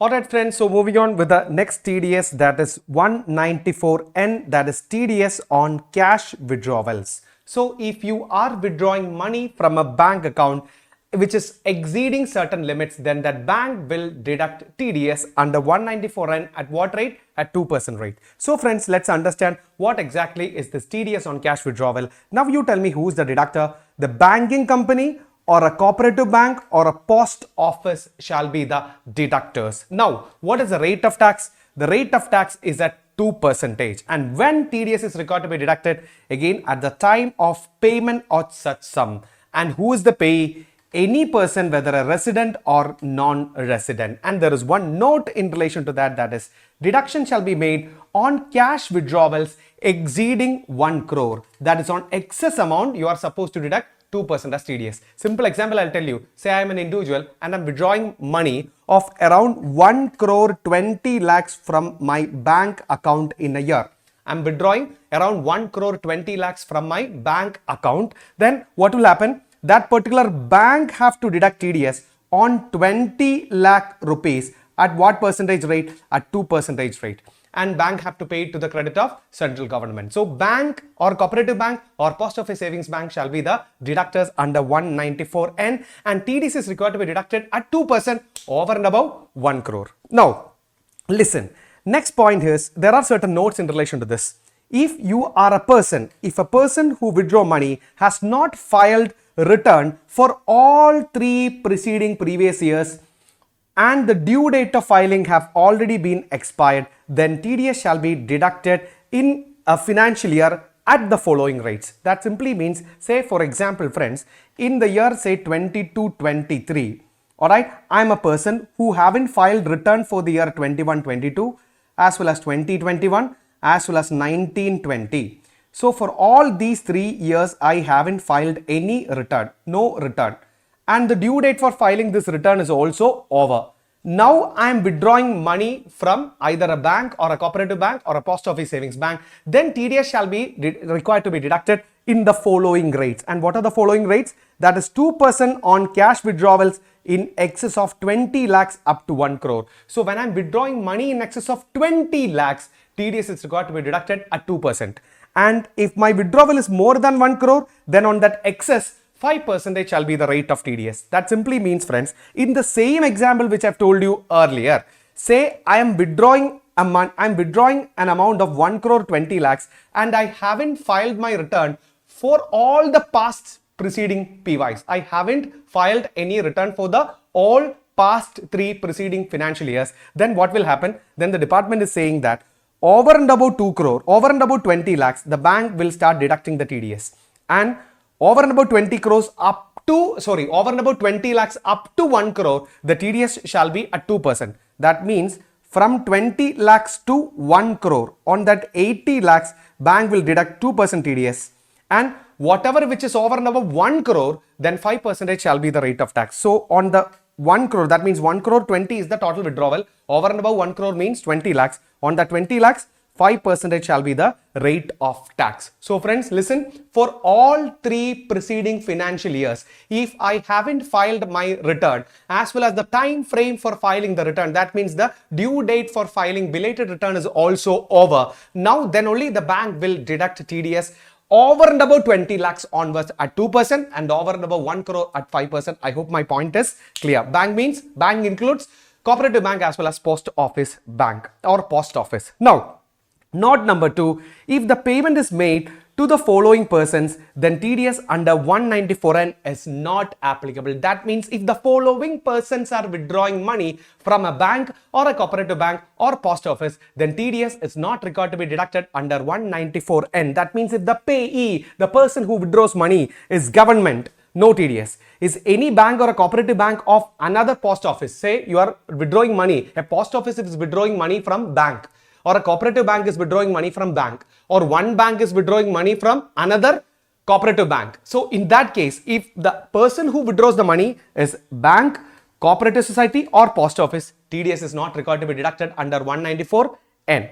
Then any business correspondent of a banking company or a cooperative bank in accordance with the RBI guidelines. Say for example, you are a business correspondent, that's just like an extended operations of the standard banking operations. You are a person who does the standard banking operations in say rural area and all, business correspondent. So the business correspondent is withdrawing money from a bank and the total withdrawal exceeds 1 crore. Then again bank is not required to deduct what? TDS under 194N, because if the business correspondent is withdrawing money, 194N is not applicable. Then the next is any white label ATM operator of a banking company or a cooperative bank. That means the person who loads money to the ATM. If he withdraws money from a bank to load it to the ATM, then again TDS is not required to be deducted. And such other persons which is notified by the central government is also not required to deduct TDS under 194N. Which all are the persons? Number 1, cash replenishment agencies and franchisee agents of white label automated teller machine operators.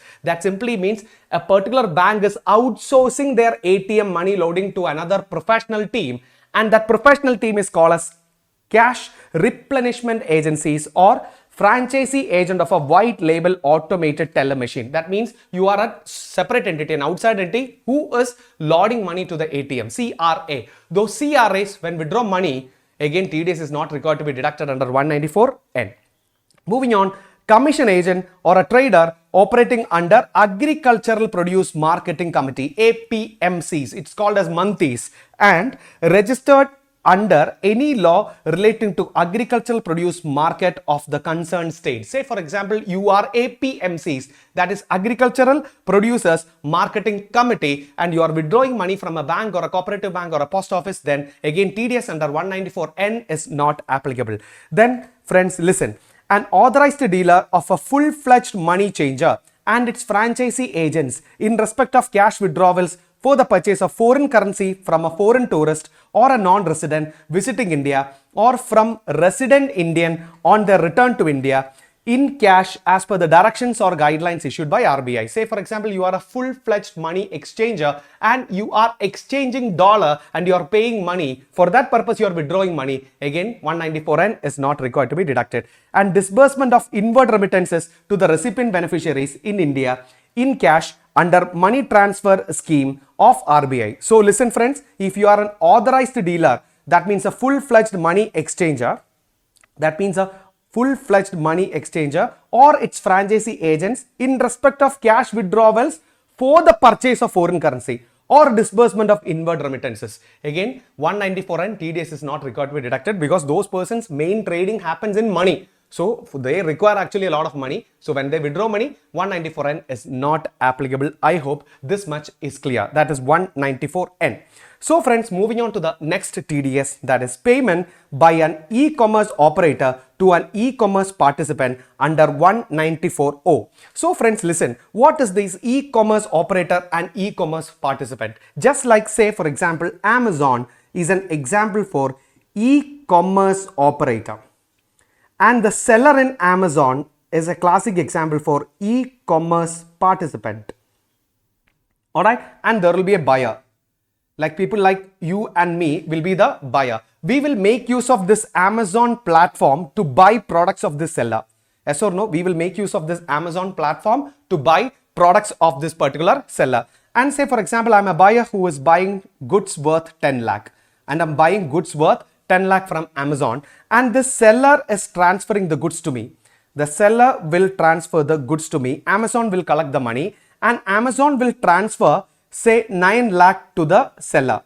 Just an example, Amazon is transferring 9 lakh to the seller and Amazon is taking 1% or 1 lakh as their commission. Say this is the example, and here 194O says the e-commerce operator, that means Amazon, is required to deduct TDS when they make a payment to the seller. So deductor here shall be Amazon, that means e-commerce operator, and they are supposed to deduct TDS under 194O at a rate of 1% on the gross amount of sales. That simply means Amazon is supposed to deduct TDS on this 10 lakh at 1%. So how much is 10 lakh into 1%, that is 10,000 rupees. Amazon is supposed to deduct a TDS of 10,000 rupees from this 9 lakh.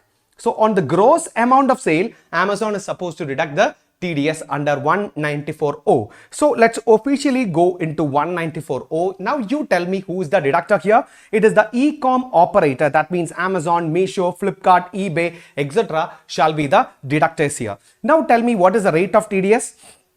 It shall be 1% on the gross amount from the customer. So how much the amount that you're collecting from the customer, that means the gross sale value. On that sale value, you deduct TDS at what rate? At 1% rate. Now, when is the time of deduction? It is at the time of credit or payment to the e-commerce operator, whichever is earlier. Either Amazon is crediting an amount to the e-commerce operator, that means to the seller, or at the time of making the payment, whichever events happens first, at that moment you are supposed to deduct TDS under 194.0. Now friends, not over. Who is the payee? The payee shall be a resident e-com participant. E-com participant means who sells or provides services through e-com operator. That means the seller. Alright, we can call them as seller or a service provider who make use of this e-com platform to provide their services or sell their goods to the ultimate customer. That person is the payee. That person have to be a resident for 194.0 to get involved. And now there are a few notes in relation to 194.0. Let's understand each and every note in a detailed manner. So friends, listen. Any payment made by customer directly to the e-commerce participant for the sale of goods or provision of services made through e-com operator shall be deemed to be an amount credited or paid by e-commerce operator to the e-commerce participant and shall included in the gross amount for the purpose of TDS. That simply means, friends, listen, let's come back to the example. Say for example, in certain cases, this buyer is transferring money directly to the seller. Say this buyer is directly transferring this 10 lakh to the seller, but the buyer has ordered the product through Amazon. Buyer has ordered the product through Amazon and buyer is now directly transferring the money to the seller. In that case, this money shall be deemed to be money transferred through Amazon. That's what department say. That means even if the buyer directly makes the payment to the seller, e-commerce participant is supposed to deduct a tax at 1% on the gross amount. How do they do it? Either they adjust it in the next transaction between the seller, or they must reclaim 1% on 10 lakh from the seller. Because what department say is, when the buyer directly make the payment to the seller, e-commerce participant, it shall be deemed to be a payment made through e-commerce operator. I hope you got my point. On that also, TDS is required to be deducted by the e-commerce operator. Now friends, moving on to the next point, that is note number 2. What they are saying is, no TDS required if e-commerce operator being individual or HUF and the gross amount of sale or services or both during a previous year is less than or equal to 5 lakh and the e-commerce participant furnish the PAN or Aadhaar to the e-commerce operator. That simply means if the seller is an individual or HUF. Say the seller is either an individual or HUF and the seller has furnished their PAN number to Amazon.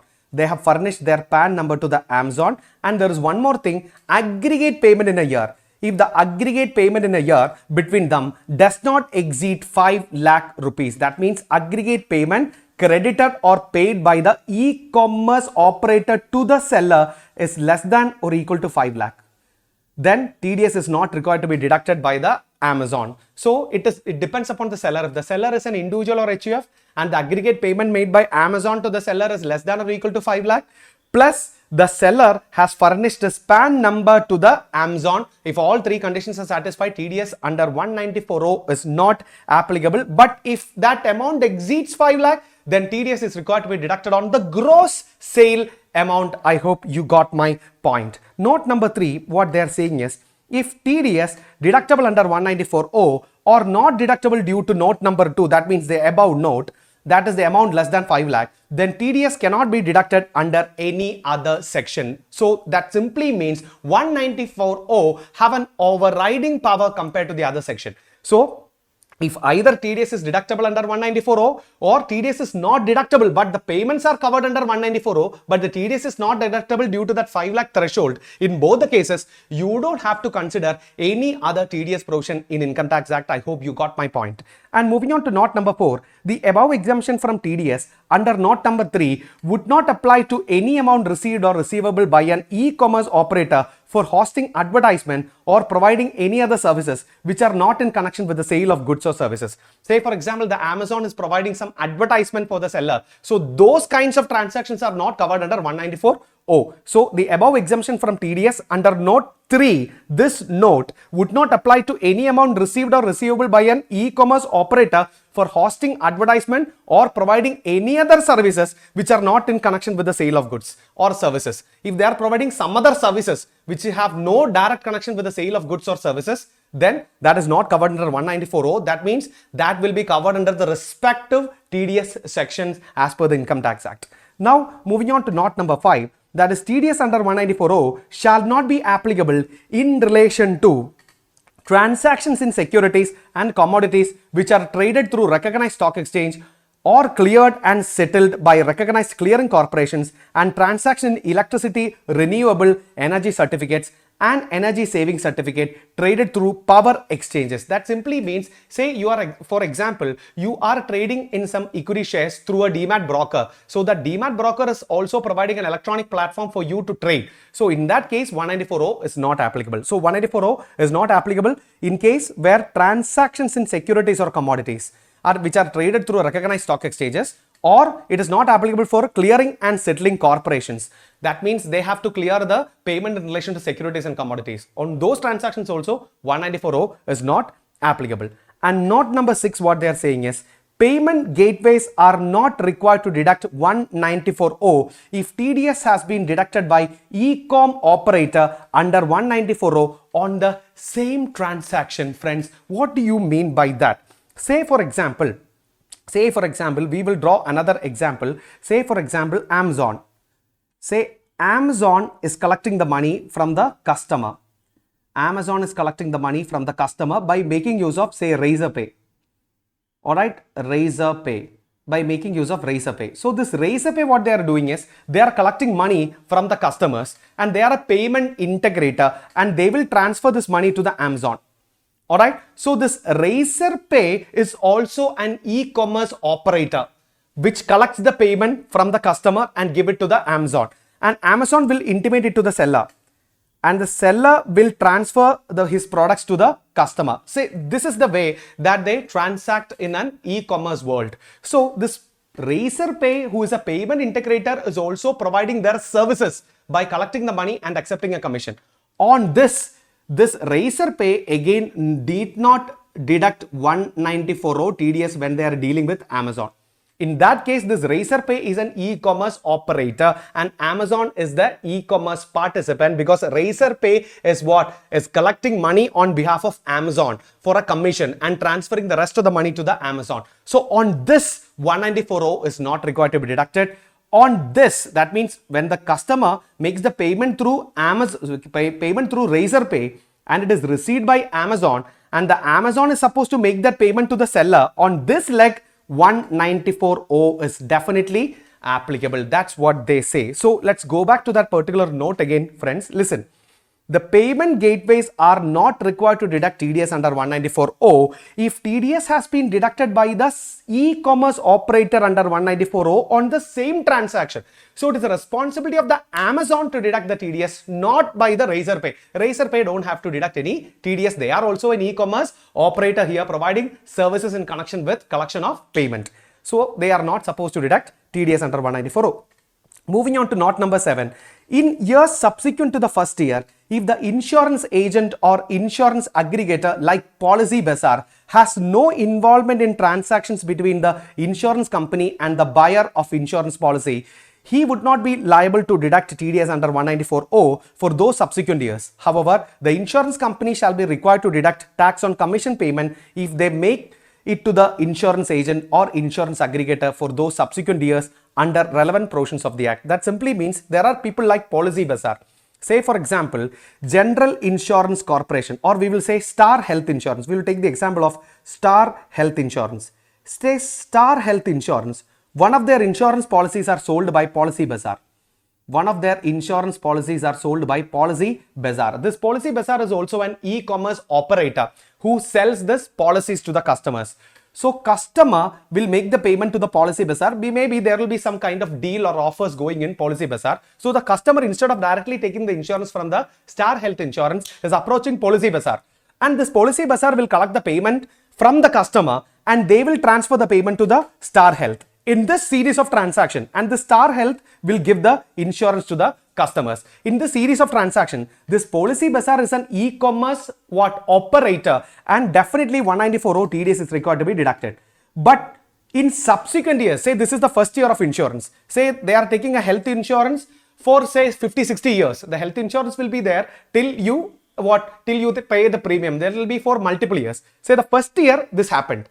From the second year onwards, this customer directly renews this particular policy. So from the second year, third year, fourth year onwards, Policy Bazaar is not involving directly.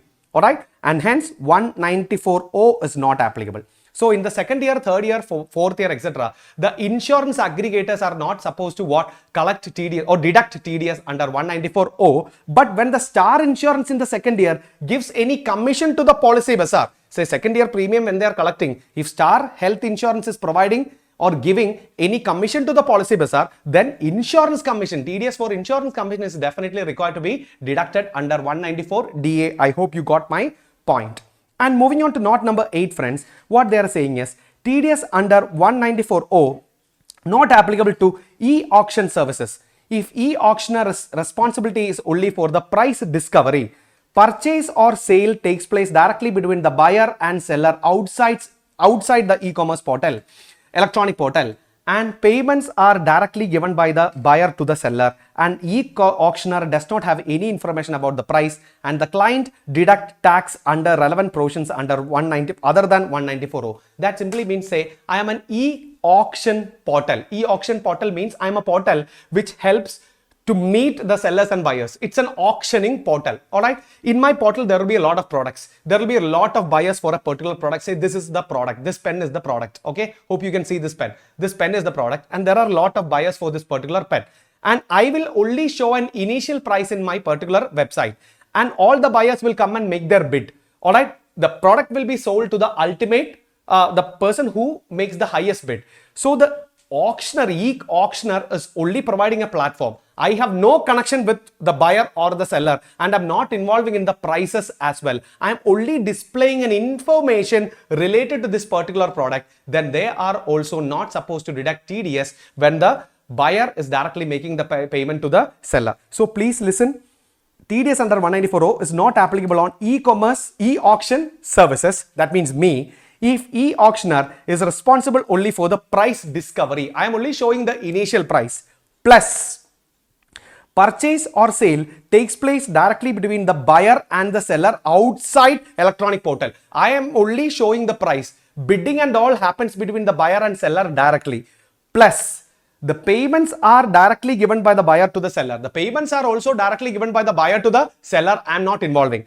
Plus, e-auctioneer does not have any information about the price. I don't know what is the final price. I only know the initial price. I don't know what is the final price which is between the buyer and the seller. Plus, the client deduct tax under relevant provisions other than 194.0, and the client deducts TDS if required under any other provisions of the Act. In such cases also 194.0 is not applicable. E-auctioneer, even though he is providing an electronic facility for the auctioning services, does not require to deduct TDS under 194.0. I hope that point is also clear for you. So moving on, friends, the next is TDS under 194P, that is TDS by a bank if the payee is a senior citizen. That simply means if the payee is a senior citizen having pension income, then the bank is supposed to deduct TDS from that pension income, and that senior citizen is not required to file his return subject to certain conditions. So let's understand what exactly is this. Now, who is the deductor here? Here the deductor shall be a scheduled bank. And now what is the rate? The rate shall be rate in force. That means the slab rate of the senior citizen.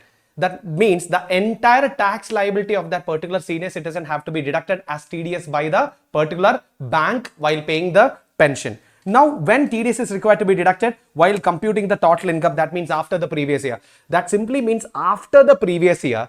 It is just like in a normal case, after the PY, assessee himself compute his total income and pay the taxes and file the return. Yes or no? Instead of this, if you are a senior citizen having an age of 75 years or more, as well as a resident in India, then what bank will do? And this bank is supposed to give you some pension, and your entire pension is given through this particular bank. Then this bank at the year end will compute your total income. You only have the pension income, all right? You only have pension income and interest income from the same bank. You have only two sources of income. Number one, pension income, and number two, interest income. So friends, for a better clarity, I'll draw a picture here. So listen, say I am a bank, that is JK Bank, all right? And you are the senior citizen. You are the senior citizen. You have to be resident. Plus your age should be 75 years or more. Here senior citizen doesn't mean 60 years. Here the age criteria is 75 years or more. Now friends, listen. What happens is, in such a scenario, this bank is paying either pension to this particular senior citizen. The same bank is paying pension. Along with the pension, he can also have interest income from the same bank. Along with the pension income, this resident can have some interest from fixed deposit or savings deposit or recurring deposit, whatever it is, from the same bank. If you have a deposit in some other bank, then 194P is not applicable. All right. You have pension income and interest income from the same bank. Then bank, what they are required to do at the year end, bank have to compute the total income of this particular person, and bank have to compute the rate of taxes, and bank have to deduct that entire tax amount as TDS under 194P. I hope you got my point right now. Now, the payee have to be a resident senior citizen having an age of 75 years or more in the PY. Now, there are certain notes in relation to this, friends. Listen, note number one, the payee as above should only have pension income. Along with the pension income, he can also have what? Interest income. He can have interest income from any account maintained in such bank and should not have any other income.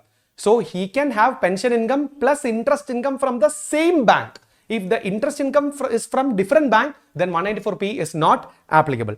And note number two, the payee as above should furnish a declaration to the bank in form number 12 BBA in the prescribed manner, stating that whether he has chapter 6A deduction or any other deductions, that payee, that the resident senior citizen have to submit a declaration to the bank. And note number three, on furnishing the declaration, the bank would compute the total income of such payee for the relevant DAY after giving effect to chapter 6A deduction and rebate under 87A if any, and deduct income tax on such total income on the basis of rate in force. And friends, one more advantage is there. In such cases, this payee is not required to file his return.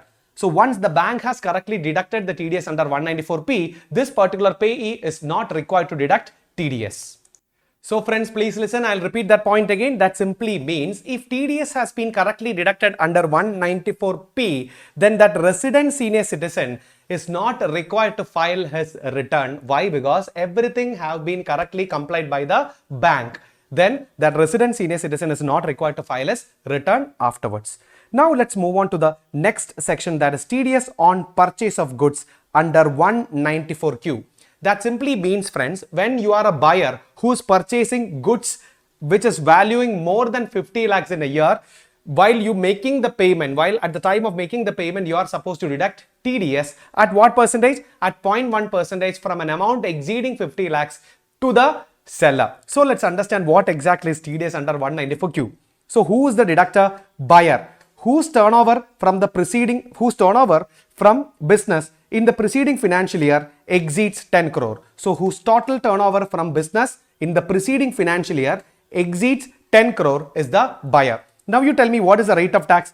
0.1% of the sum exceeding 50 lakhs. Now you tell me when TDS is required to be deducted, either at the time of credit or payment, whichever is earlier. And now let's understand who is the payee. The payee shall be a resident seller who sells goods of a value more than 50 lakhs in aggregate. That simply means, friends, listen.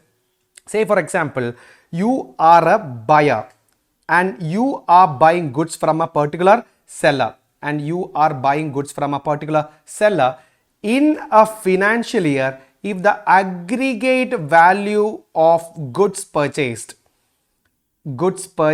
exceeds 50 lakh, then buyer have to deduct TDS, provided, say this happened in financial year 22-23, provided the buyer's preceding financial year, that means 2021-22's total turnover from business should be more than 1 crore. If that buyer's total turnover in the preceding financial year exceeds 1 crore, then he is supposed to deduct TDS under 194Q. At what rate? The rate shall be 0.1% on value exceeding 50 lakhs in the current year. That means this year the buyer have purchased the goods of 60 lakhs and the buyer's total turnover in the preceding financial year exceeds that 10 crore. Then on this 10 lakh, TDS shall be 0.1% shall be the TDS, and this TDS have to be deducted at the time of credit or payment, whichever is earlier. That's what 194Q says. And the seller have to be a resident in India who sells to that particular buyer in aggregate of value having more than 50 lakhs. In aggregate value of the goods sold by the seller have to be more than 50 lakhs in that particular year. I hope 194Q is clear for you. Now there are certain notes in relation to this. TDS not required when TDS deductible under any other TDS provisions. If for this particular transaction, if TDS is applicable under any other provision, then don't even think about 194Q. All other provisions have the overriding power compared to 194Q. That's what the department say.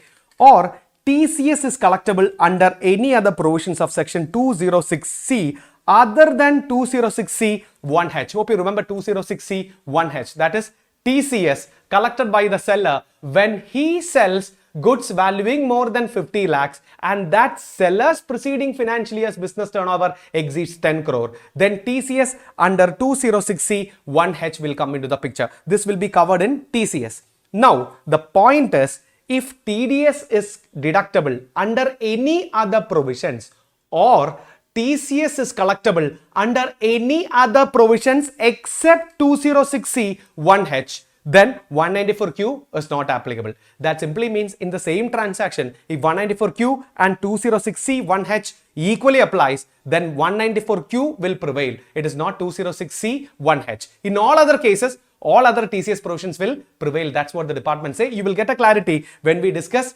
tax collected at source, especially 206C 1H. Now, moving on to note number 2, that is, in case of transaction to it, both 206C 1H and 194Q applies, tax is required to be deducted under 194Q. That's what I've said right now. Now, note number 3, TDS under 194O that shall not be applicable in relation to, that means TDS under 194Q, not O, 194Q shall not be applicable in relation to transactions in securities and commodities which are traded through recognized stock exchanges or cleared and settled by the recognized clearing corporation. So, in relation to purchase of securities and clearing corporation things, TDS under 194Q will not come into the picture. And transactions in electricity, renewable energy certificates and electricity saving certificate traded through power exchanges, in that case also, TDS is not required to be deducted under 194Q. These are exclusions for 194Q.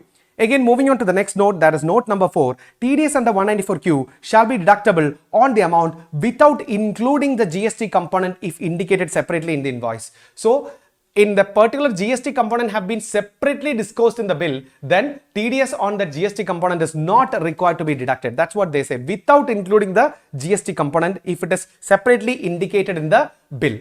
Now friends, moving on to note number 5, that is, in case of purchase returns, TDS have been already deducted under 194Q from such amount.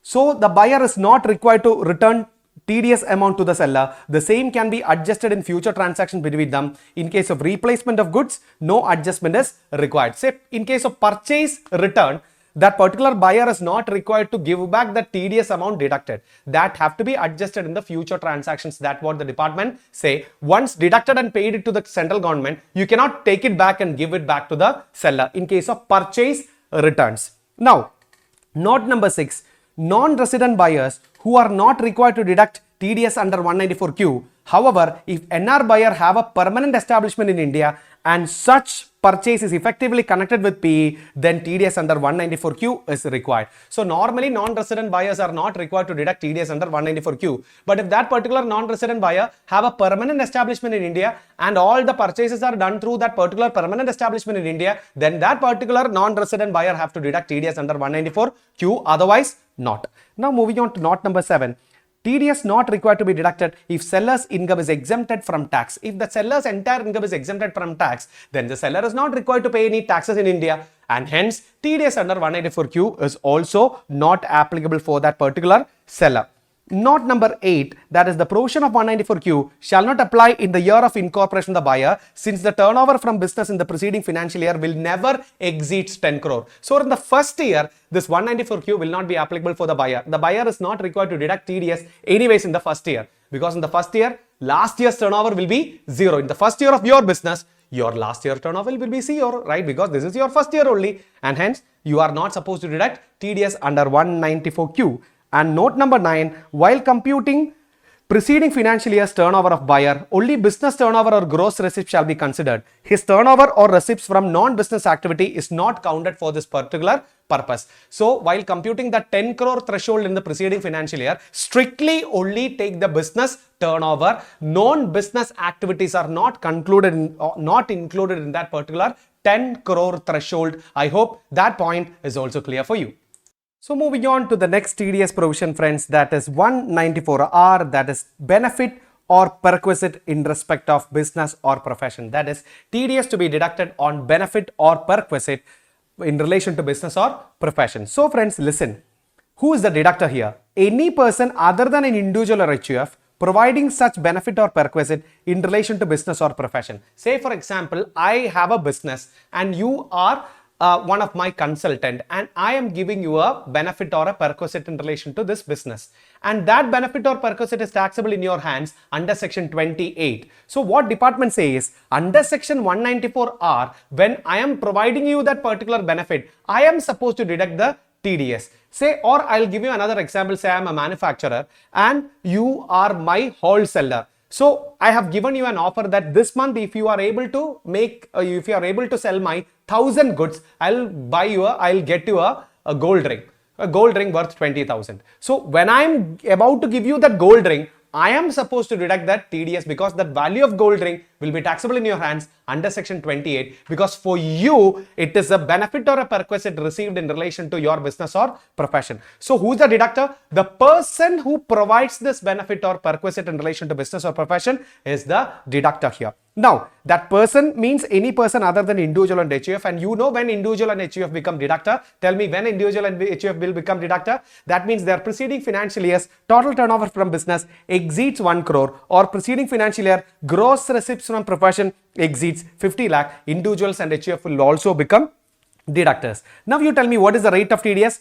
10% on the value of benefit or perquisite. The rate of TDS shall be 10% on the value of perquisite as well as benefit. Now, time of deduction shall be before releasing the benefit or perquisite. Ensure that the TDS has been paid, because in most of the cases, this benefit or perquisite will be given in kind. So in that case, that deductor have to make sure that the payee have deposited adequate amount of 10% as TDS. Then only the deductor is supposed to release that particular gift or benefit to the payee. Now, who is the payee here? Any resident person can be a payee. The payee have to be a resident here. Now, moving on to the notes in relation to this. No TDS required if the aggregate value of benefit or perquisite in a financial year is less than or equal to 20,000. If the aggregate value of benefit or perquisite in a year does not exceed 20,000, then TDS under 194R is not required to be deducted. I hope my point is clear.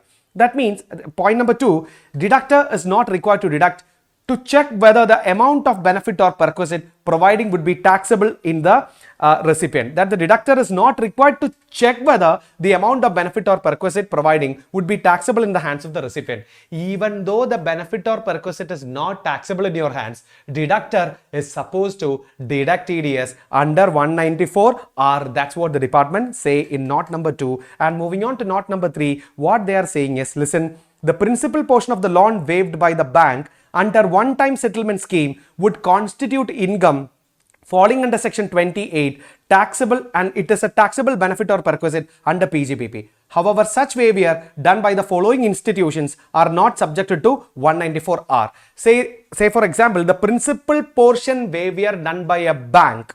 Normally, that portion waived is a benefit or a perquisite taxable in the hands of a recipient. But however, if the following institutions are waiving that particular portion, TDS is not required to be deducted. Which all are the following institution? A public financial institution, scheduled bank, a cooperative bank, a primary cooperative agriculture and rural development bank, a state financial corporation, a state industrial investment corporation, a deposit taking NBFC, systematically important non-deposit taking NBFC, a public company engaged in providing long-term finance for construction or purchases of house in India, a registered asset reconstruction company. For all these entities, if they are giving up the principal portion on a loan, they are not supposed to deduct TDS under 194R. This is what the CBDT circular says. And moving on with the note number 4, it is no TDS on sales discount, cash discount, rebates allowed to the customers. If that seller is providing some sales discount, cash discount, trade discount, etc., or that cannot be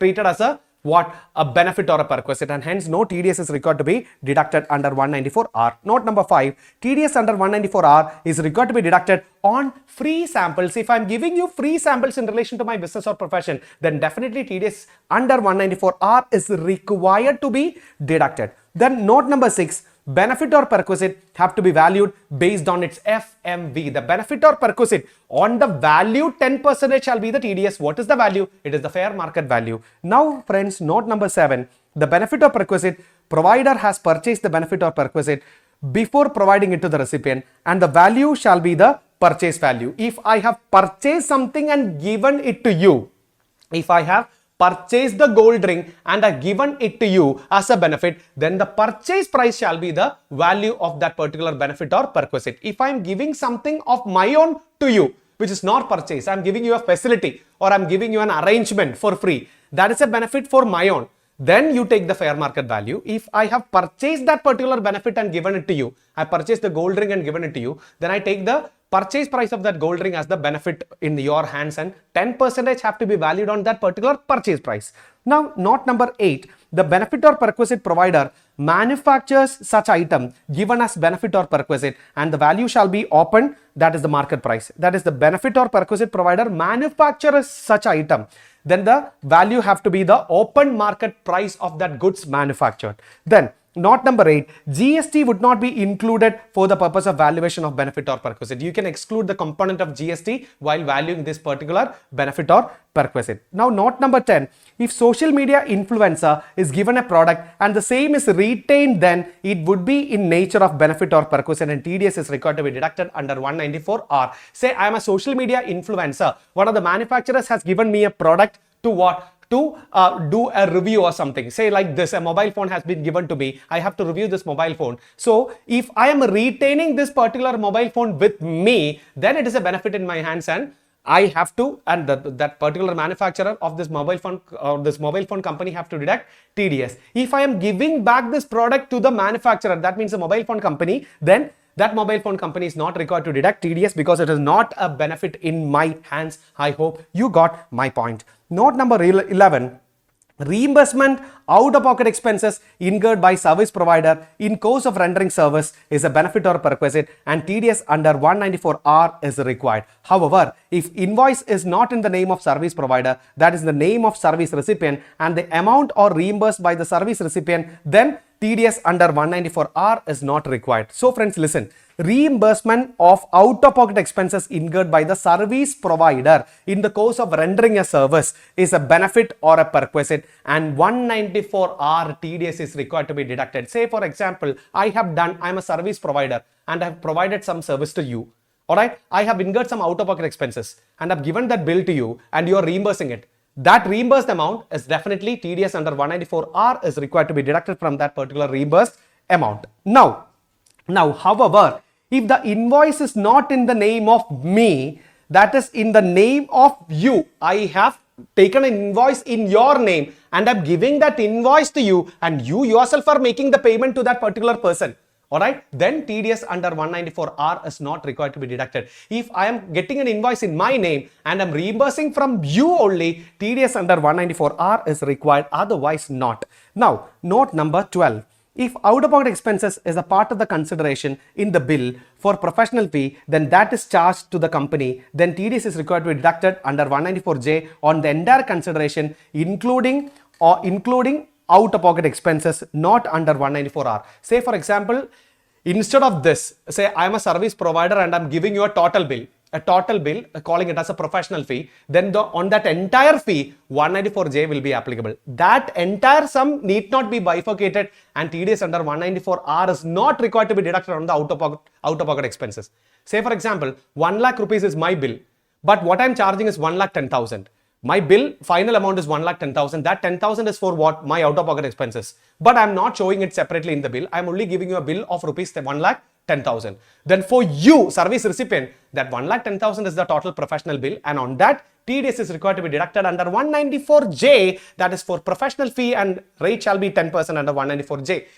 On that amount, 1,10,000 separate split is not required to be done. And note number 13.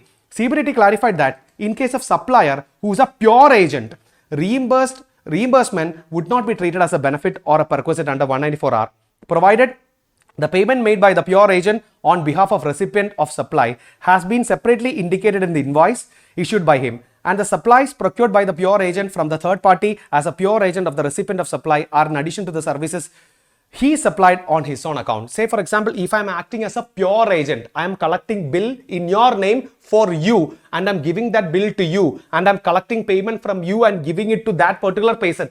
I am a pure agent in that particular scenario. Alright, now my name is not coming in the bill anywhere. I am collecting the bill for you from a third person and I am giving that bill to you. And I'm collecting amount from you and paying it to that particular third person. Here I'm a pure agent. In that scenario, TDS under 194R will not come into picture. I hope you got my point as well. Now, note number 14. A dealer conference to educate the dealers about the products of the company is not a benefit or a perquisite, and 194R is not required to be deducted. Say for example, I'm a manufacturing company and I have conducted a program to educate you about the attributes of my product. Say I'm selling a particular product. This is my product. To explain all the attributes of this particular product to you, I have conducted a program, a dealers conference. That program shall not be treated as a benefit, and again all the expenses in relation to that particular program, TDS under 194R is not required to be deducted. However, such conference must not be in the nature of incentives or benefits to selected dealers or customers who have achieved particular targets. Say for example, you are my special client. Say you are one of my sellers who sell a lot of my products. So I am conducting a program in a resort only for you. Then it is not a program, it is a benefit given by me to you. In that scenario, 194R is definitely required to be deducted.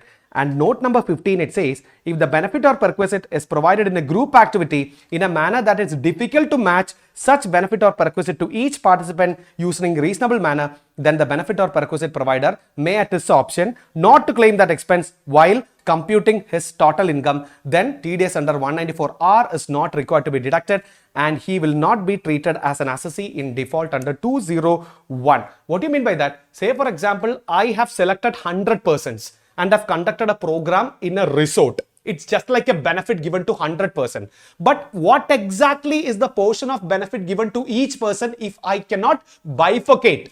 Then I don't need to deduct TDS on that. But there is one problem. I'm not supposed to claim that entire cost as an expenditure from my business. Normally, this program conducted by me for my distributors is my business promotion expenditure. If I cannot bifurcate the benefit given to each and every supplier, then TDS not required. But condition is, I'm not supposed to show it as my expense as well. So I'll read that point again. Listen. if benefit or perquisite is provided in a group activity and in a manner that it is difficult to match such benefit or perquisite to each participant using a reasonable manner, then benefit or perquisite provider may at his option not to claim the expense while computing his total income. That means the person who provided that particular benefit is not supposed to claim it as my expenditure, and then TDS under 194R is not required to be deducted, and I will not be treated as an assessee in default for non-deduction of TDS. That's what the department say. Now that's all about 194R. Let's move on with the other TDS provisions. Next is 194LBA, that is interest income by business trust under 194LBA. TDS on interest income by business trust. So these are in relation to non-residents, which is covered under NR taxation. So I will quickly surf through these points. So listen friends, who's the deductor? A business trust when distributes interest or dividend income which is received from special purpose vehicles. Say I am a business trust and I am distributing interest income or dividend income to the unit holders. I am supposed to deduct TDS at what rate? 5% if the payee is a non-resident or a foreign company, 10% if the payee is a resident. So this point is actually covered under assessment of business trust. This particular 194LBA is covered under assessment of business trust, not under NR taxation. Now, when TDS is required to be deducted? At the time of credit or payment, whichever is earlier. Now you tell me who is the payee? A unit holder. He can be a resident or a non-resident or a foreign company. So the point is very simple. I am a business trust and I am getting some interest income or dividend from special purpose vehicle, which is a domestic company which does real estate business, and I am getting some dividend income and interest income from a special purpose vehicle, and I am distributing to the unit holder. Then TDS is required to be deducted by the business trust at 5%. Hope you remember assessment of business trust. Now, there is a note, however, in case where SPV has not exercised the option under 115 BBA, no TDS is required to be deducted at source by the business trust on dividend income distributed it to the unit holders. Here, the dividend income, that particular special purpose vehicle have to opt for the concessional rate of tax under 115 BBA, then only TDS is required to be deducted under 194 LBA. Hope you remember the point. Now friends, listen, moving on to the next one, that is 194 LBA, that is a rental income by business trust. So business trust being REIT, which distributes rental income from directly owned real estate assets. Again, business trust is the deductor when distributes directly owned rental incomes to the unit holders. The rate shall be 10% if the payee, that means a resident, and if the payee is a non-resident, then the rate shall be rate in force. Rate in force means the complete tax liability of that particular non-resident. Then TDS is required to be deducted at the time of distribution. The payee can be a unit holder who is a resident, non-resident or a foreign company. Now moving on to the next one, that is 194 LBB, that is income other than PGBP income by an investment fund. This point is covered under NR taxation. So not NR taxation, sorry, assessment of investment fund. So hope you remember the assessment of investment fund, AIF category 1, AIF category 2, etc., which we have covered under the chapter assessment of investment fund. So the deductor shall be an investment fund while distributing income other than PGBP income to the unit holders. Hope you remember the investment fund enjoys a pass-through status. If they are in receipt of any income other than what? Other than PGBP income, and they are distributing that income to the unit holders, then the unit holders are supposed to pay the taxes, and investment fund is supposed to deduct the TDS. At what rate? 10% if the payee is a resident. That means the unit holder, if is a resident, investment have to deduct TDS at 10%. And again, if the payee is a non-resident, then TDS have to be deducted in the rate in force. Rate in force means the entire tax liability of the NR unit holder have to be deducted as TDS by the investment fund. The TDS is required to be deducted at the time of payment or credit, whichever is earlier, and here the payee shall be unit holder. That means a resident, non-resident or a foreign company, anything is fine. Moving on to 194 LBC, that is income of a securitization trust. So the deductor shall be a securitization trust while distributing income to the unit holders. Then the rate shall be 25% if the payee is resident, individual or HUF, and the rate shall be 30% in case of other resident payees. If the payee is a non-resident, then the rate shall be rate in force. So here the deduction is securitization trust. Deductor. Now what is the time? It is at the time of credit or payment, whichever is earlier. Now the payee can be a unit holder who is a resident, non-resident or a foreign company. I hope 194 LBC is also clear. Now next is 194LB, that is income by way of interest from infrastructure debt fund. This is under NR taxation. So who's the deductor? A notified debt fund while paying interest, which is covered under 115A of NR taxation. Then the rate shall be 5%. The TDS have to be deducted at the time of credit or payment, whichever is earlier, and the payee here will be a non-resident or a foreign company, and such interest income from notified infrastructure debt fund would be subjected to tax at a concessional rate of 5%, concessional rate of 5% under 115A on the gross amount of such interest income. Hope you remember 115A. The interest income from a notified infrastructure debt fund shall be subjected to tax in the hands of an NR or a foreign company at only 5% rate. And hence that notified infrastructure debt fund have to deduct TDS at 5% plus cess plus surcharge. Because if the payee is a non-resident, then TDS rates automatically include surcharge if any, and plus health and education cess. That's what the department say. Now moving on. That is 194LC, income by way of interest from an Indian company. That means here the deductor shall be Indian company. Again, it is covered under NR taxation. Here the deductor have to be an Indian company or a business trust paying interest on loan or long-term infrastructure bond. The rate shall be 5%. The time shall be at the time of payment or credit, whichever is earlier. Who is the payee? The payee have to be an NR or a foreign company. Hope you remember we have covered 115A in NR taxation. Now the levy of higher rate of TDS at 20% under 206AA in the absence of PAN would not be attracted in respect of payment of interest on long-term bonds are referred under 194LC to a non-resident or to a foreign company. Here the payee is not supposed to furnish his PAN number. Why? Because they are non-residents as well as foreign company. They are not required to take PAN in India, and hence they are not supposed to furnish their PAN to the deductor in this case. Now there are a few notes. Interest on loan should be in respect of money borrowed in foreign currency from sources outside India between 1/7/2012 and 30/6/2023 under a loan agreement, or it is in relation to a long-term bond including a long-term infrastructure bond between 1st April 2014 and 30th June 2023. I hope you remember these points. These are again covered under NR taxation.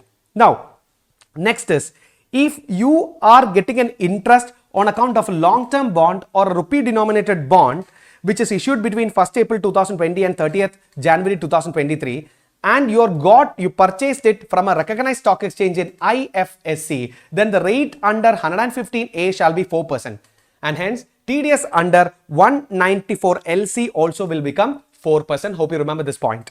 Now moving on to the next TDS provision, that is under 194, and it's not yet over.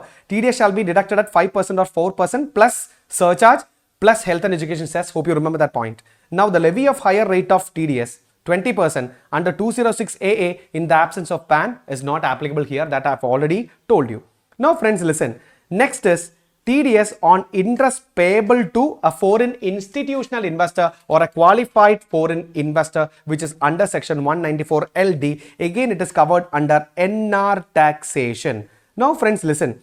Who is the deductor? Government paying interest on security or Indian company paying interest on rupee denominated bond have to deduct TDS in accordance with 194LD, and the rate is specified under 115A. What is the rate? 5%. When TDS is required to be deducted? At the time of credit or payment, whichever is earlier. Who is the payee? The foreign institutional investor or a qualified foreign investor shall be the payee here.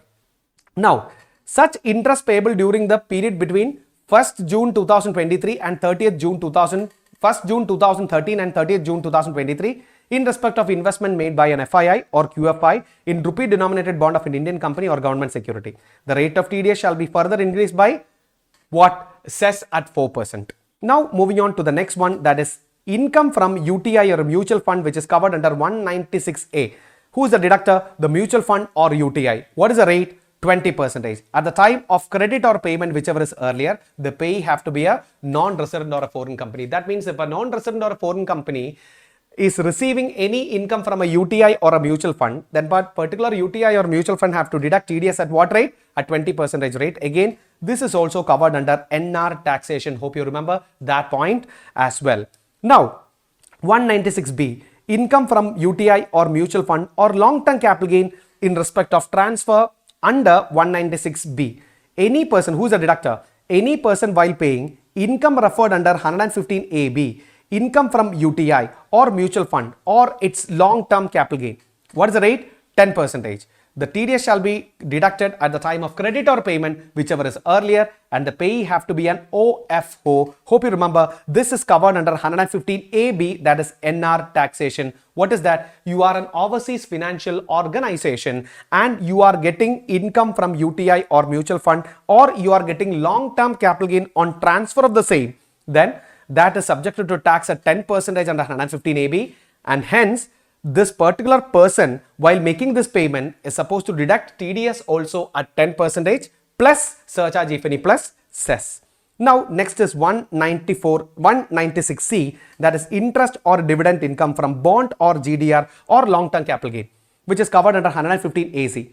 Any person while making a payment, that is interest or dividend in respect of GDR or long-term capital gain on account of transfer of GDR. Hope you remember that point. Again, it is covered under NR taxation. What is the rate? 10%. TDS is required to be deducted at the time of credit or payment, whichever is earlier, and the payee have to be a non-resident here. And friends, let's move on with the next one, that is interest or dividend to FII or a specified fund, again which is covered under 115AD, which is also covered under NR taxation. Any person who is paying interest or dividend under 115AD, the payee, if it is an FII, rate shall be 20%. If the payee is a specified fund which is mentioned under 10(4)D, then the rate shall be 10%. At the time of credit or payment, whichever is earlier, TDS have to be deducted. The payee can be a foreign institutional investor or a specified fund referred under 10(4)D of income tax. Hope you remember that point as well. Now, to the last TDS provision that we have, that is other sum payable to non-residents. We have discussed a lot of sum in the case of non-resident, which is starting from 194LBA. We have discussed a lot of points in relation to NR, which starts from 194LBA. Now friends, listen. If you are making any payment to a non-resident, that means any other sum which is not covered under any other provisions of TDS, then TDS will be under section 195. Who is the deductor? Any person. The deductor can be a resident as well as non-resident, responsible for paying interest other than 194LB, 194LC or 194LD, or any other sum chargeable to tax other than salary, because salary is covered under 192. What is the rate? The rate in force, that means full rate. Now, when TDS is required to be deducted? At the time of credit or payment, whichever is earlier. Now, who is the payee? The payee have to be a non-resident or a foreign company. Then only 195 will come into picture. Hope you remember, in most of the TDS provisions have said payee have to be a resident individual. Payee have to be a resident person, not individual, resident person. Because for non-residents, we have a separate TDS provision, and that's what 195 is all about. Now listen, note number 1. 195 subsection 6 says, any person responsible for paying any amount covered under 195, whether or not chargeable to tax in the hands of payee, shall be required to furnish information relating to the payment in prescribed form and prescribed manner. So, if you are making a payment which is covered under 195, whether or not that payment is taxable in the hands of a recipient non-resident or foreign company, you are supposed to submit prescribed information in prescribed manner to the department. That's what they say. Moving on to note number 2. If deductor is of the opinion that the whole amount of such sum would not be income chargeable in the hands of recipient, that means if the entire income paid by the deductor to the payee, if it is not subjected to income tax, then he may make an application to the AO, and the AO have to determine the manner as appropriate proportion of sum so chargeable, and the AO so determines the tax shall be deducted only on that proportion. Say for example, you are making a payment of rupees 10 lakh to a NR. In your opinion, only 5 lakhs is subjected to tax in the hands of NR. So, whether you have to deduct tax on this 5 lakh or 10 lakhs, who will decide? AO will decide. You have to give an application to the AO stating that I am about to give 10 lakhs to the non-resident payee. But only 5 lakhs in the hands of non-resident payee will be taxable in India. So, please do the needful. Then what? The assessing officer will determine the proportion based on the evidences submitted by you. If assessing officer also says that only 5 lakh TDS is required to be deducted, then you can deduct TDS only on 5 lakh. Otherwise, TDS on the entire 10 lakh is required to be deducted. Now, note number 3. What they say is, if income does not accrue to a non-resident, or if income is accruing, no tax is due and the tax is due at a lesser rate, etc., then the person who deducted TDS under 195 will get a refund of the excess tax deducted. Say for example, if excess amount is deducted at TDS compared to their income tax liability, then that particular recipient can ask for a refund of the excess tax which is deducted. It is a common sense point. Again, moving on to the case law, that is VS Dempo and Co. Private Limited, 2016, Bombay High Court. No TDS under 195 on demurrages paid to non-resident occasional shipping business if they are covered under 172. So 172 is a, what do you say? It's a complete code applicable for a non-resident occasional shipping business. If the payee is a non-resident occasional shipping business, then TDS under 195 is not applicable, because the person who makes the payment to a payee and the payee is covered under what, 172, then TDS under 195 is not required to be deducted. And then Wishcraft International Entertainment Private Limited, 2014, Bombay High Court, it say commission paid to overseas agent for services provided outside India does not accrue in India and not taxable in India, hence no TDS under 195. The point is, if you are paying a commission to your overseas agent, and if that commission in the hands of that agent, non-resident, if it is not taxable in India, then you make the payment without deducting TDS under 195, because TDS is basically tax deducted at source is for the liability of the payee's income tax. If in the hands of payee, if that income is not taxable, then 195 TDS is again not required to be deducted. That's what the Wishcraft International Entertainment Private Limited says about. I hope this much is absolutely clear for you. Now there are certain common points. Listen. If payee is a non-resident or a foreign company, then all the rates discussed above have to be increased by the surcharge, if any, plus health and education cess. So if the payee is a NR, then you have to deduct TDS, including the rate of TDS plus surcharge plus cess is always required. So friends, moving on with the next point, that is 206AA, mandatory requirement to furnish PAN. So let's understand what exactly is this. If payee fails to furnish his PAN to the deductor, then the TDS shall be deducted at higher of the following rates. So in all the cases, it is a responsibility of the payee to submit his PAN to the deductor. If payee fails to do that, except in certain scenarios, which I have already explained. In certain scenarios, if the NR and foreign company cases, payee is not required to furnish his PAN to the deductor. Except in that scenario, if the payee is not submitting his PAN number to the deductor, then TDS shall be deducted at the rate prescribed in Income Tax Act, or the rate in force, that means the rate in Finance Act, or at 20% rate of tax, whichever is higher. That simply means, say for example, it is not 20% always. If the payee is not furnishing his PAN, it is not 20% always. Say for casual income, if the payee is not submitting his PAN, then the rate of TDS have to be at 30% according to the Income Tax Act. So that's what they say, either the rate prescribed in Income Tax Act, or the rate prescribed in Finance Act, or 20%, whichever is higher, that rate you apply. And again 5% in case of TDS deducted under 194O and 194Q. 194O, the rate is only 1% normally. 194Q, the rate is only 0.1% on the amount exceeding 50 lakh. In both those cases, if payee is not submitting his PAN number, then the rate of TDS will become 5%. It's not 20, it's only 5. Now, alright friends, so moving on to the next provision, that is the last provision under this chapter, that is 206AB, that is higher rate of TDS for non-filers of income tax return. So friends, if you are a payee and you haven't filed your return of income for the immediate preceding financial year, say you haven't filed your return for the immediate preceding financial year, plus the due date of filing such return is expired. That means the last year's return, due date of filing last year's return is already expired. Plus the aggregate of TDS as well as TDS in the last year is 50,000 rupees or more. Then in such case, the deductor have to deduct TDS at higher of the following rates. Which all are the higher rates? Number 1, twice the rate as per the Income Tax Act. Number 2, twice the rate as per the Finance Act, or 5%, whichever is higher. So friends, what do you mean by this? I'll give you a simple example to understand this concept. Say, listen, there is a deductor Mr. D and payee is Mr. JK. JK is the payee.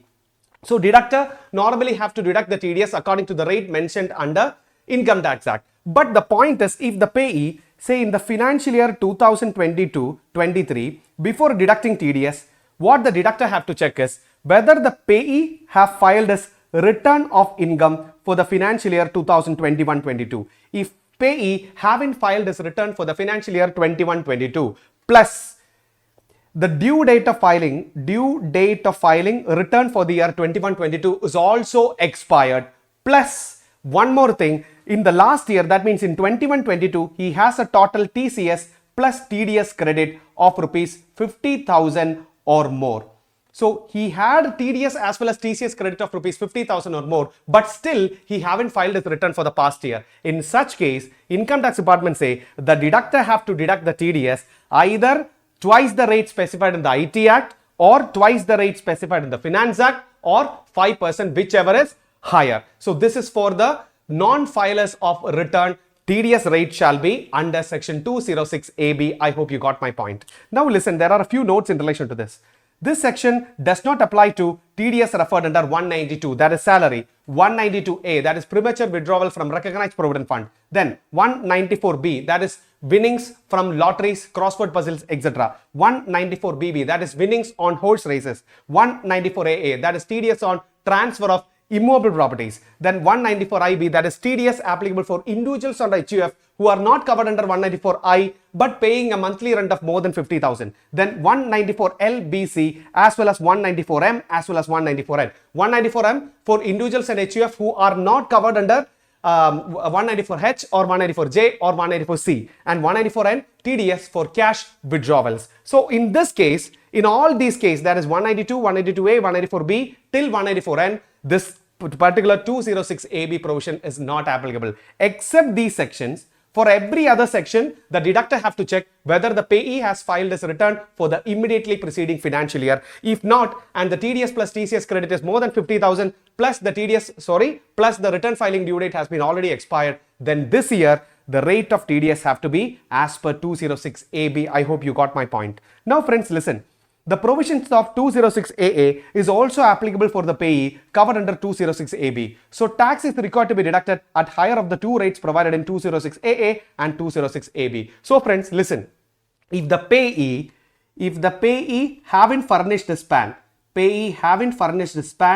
plus payee haven't filed his return for the preceding financial year. If both 206AA and 206AB comes together, then what to do? You need to take the rate as per Income Tax Act or the rate as per Finance Act or 20%, or you twice the rate as per IT Act or twice the rate as per Finance Act or 5% and pick the higher. If both sections are coming, then you pick the higher out of both.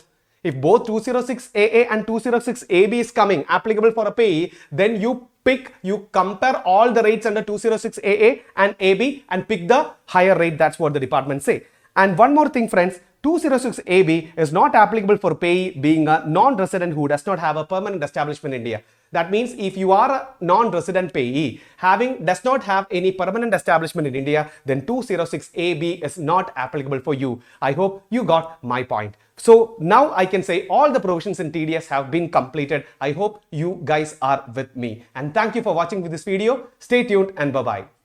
To purchase recorded lectures and textbooks, visit our website www.cajoskurian.com.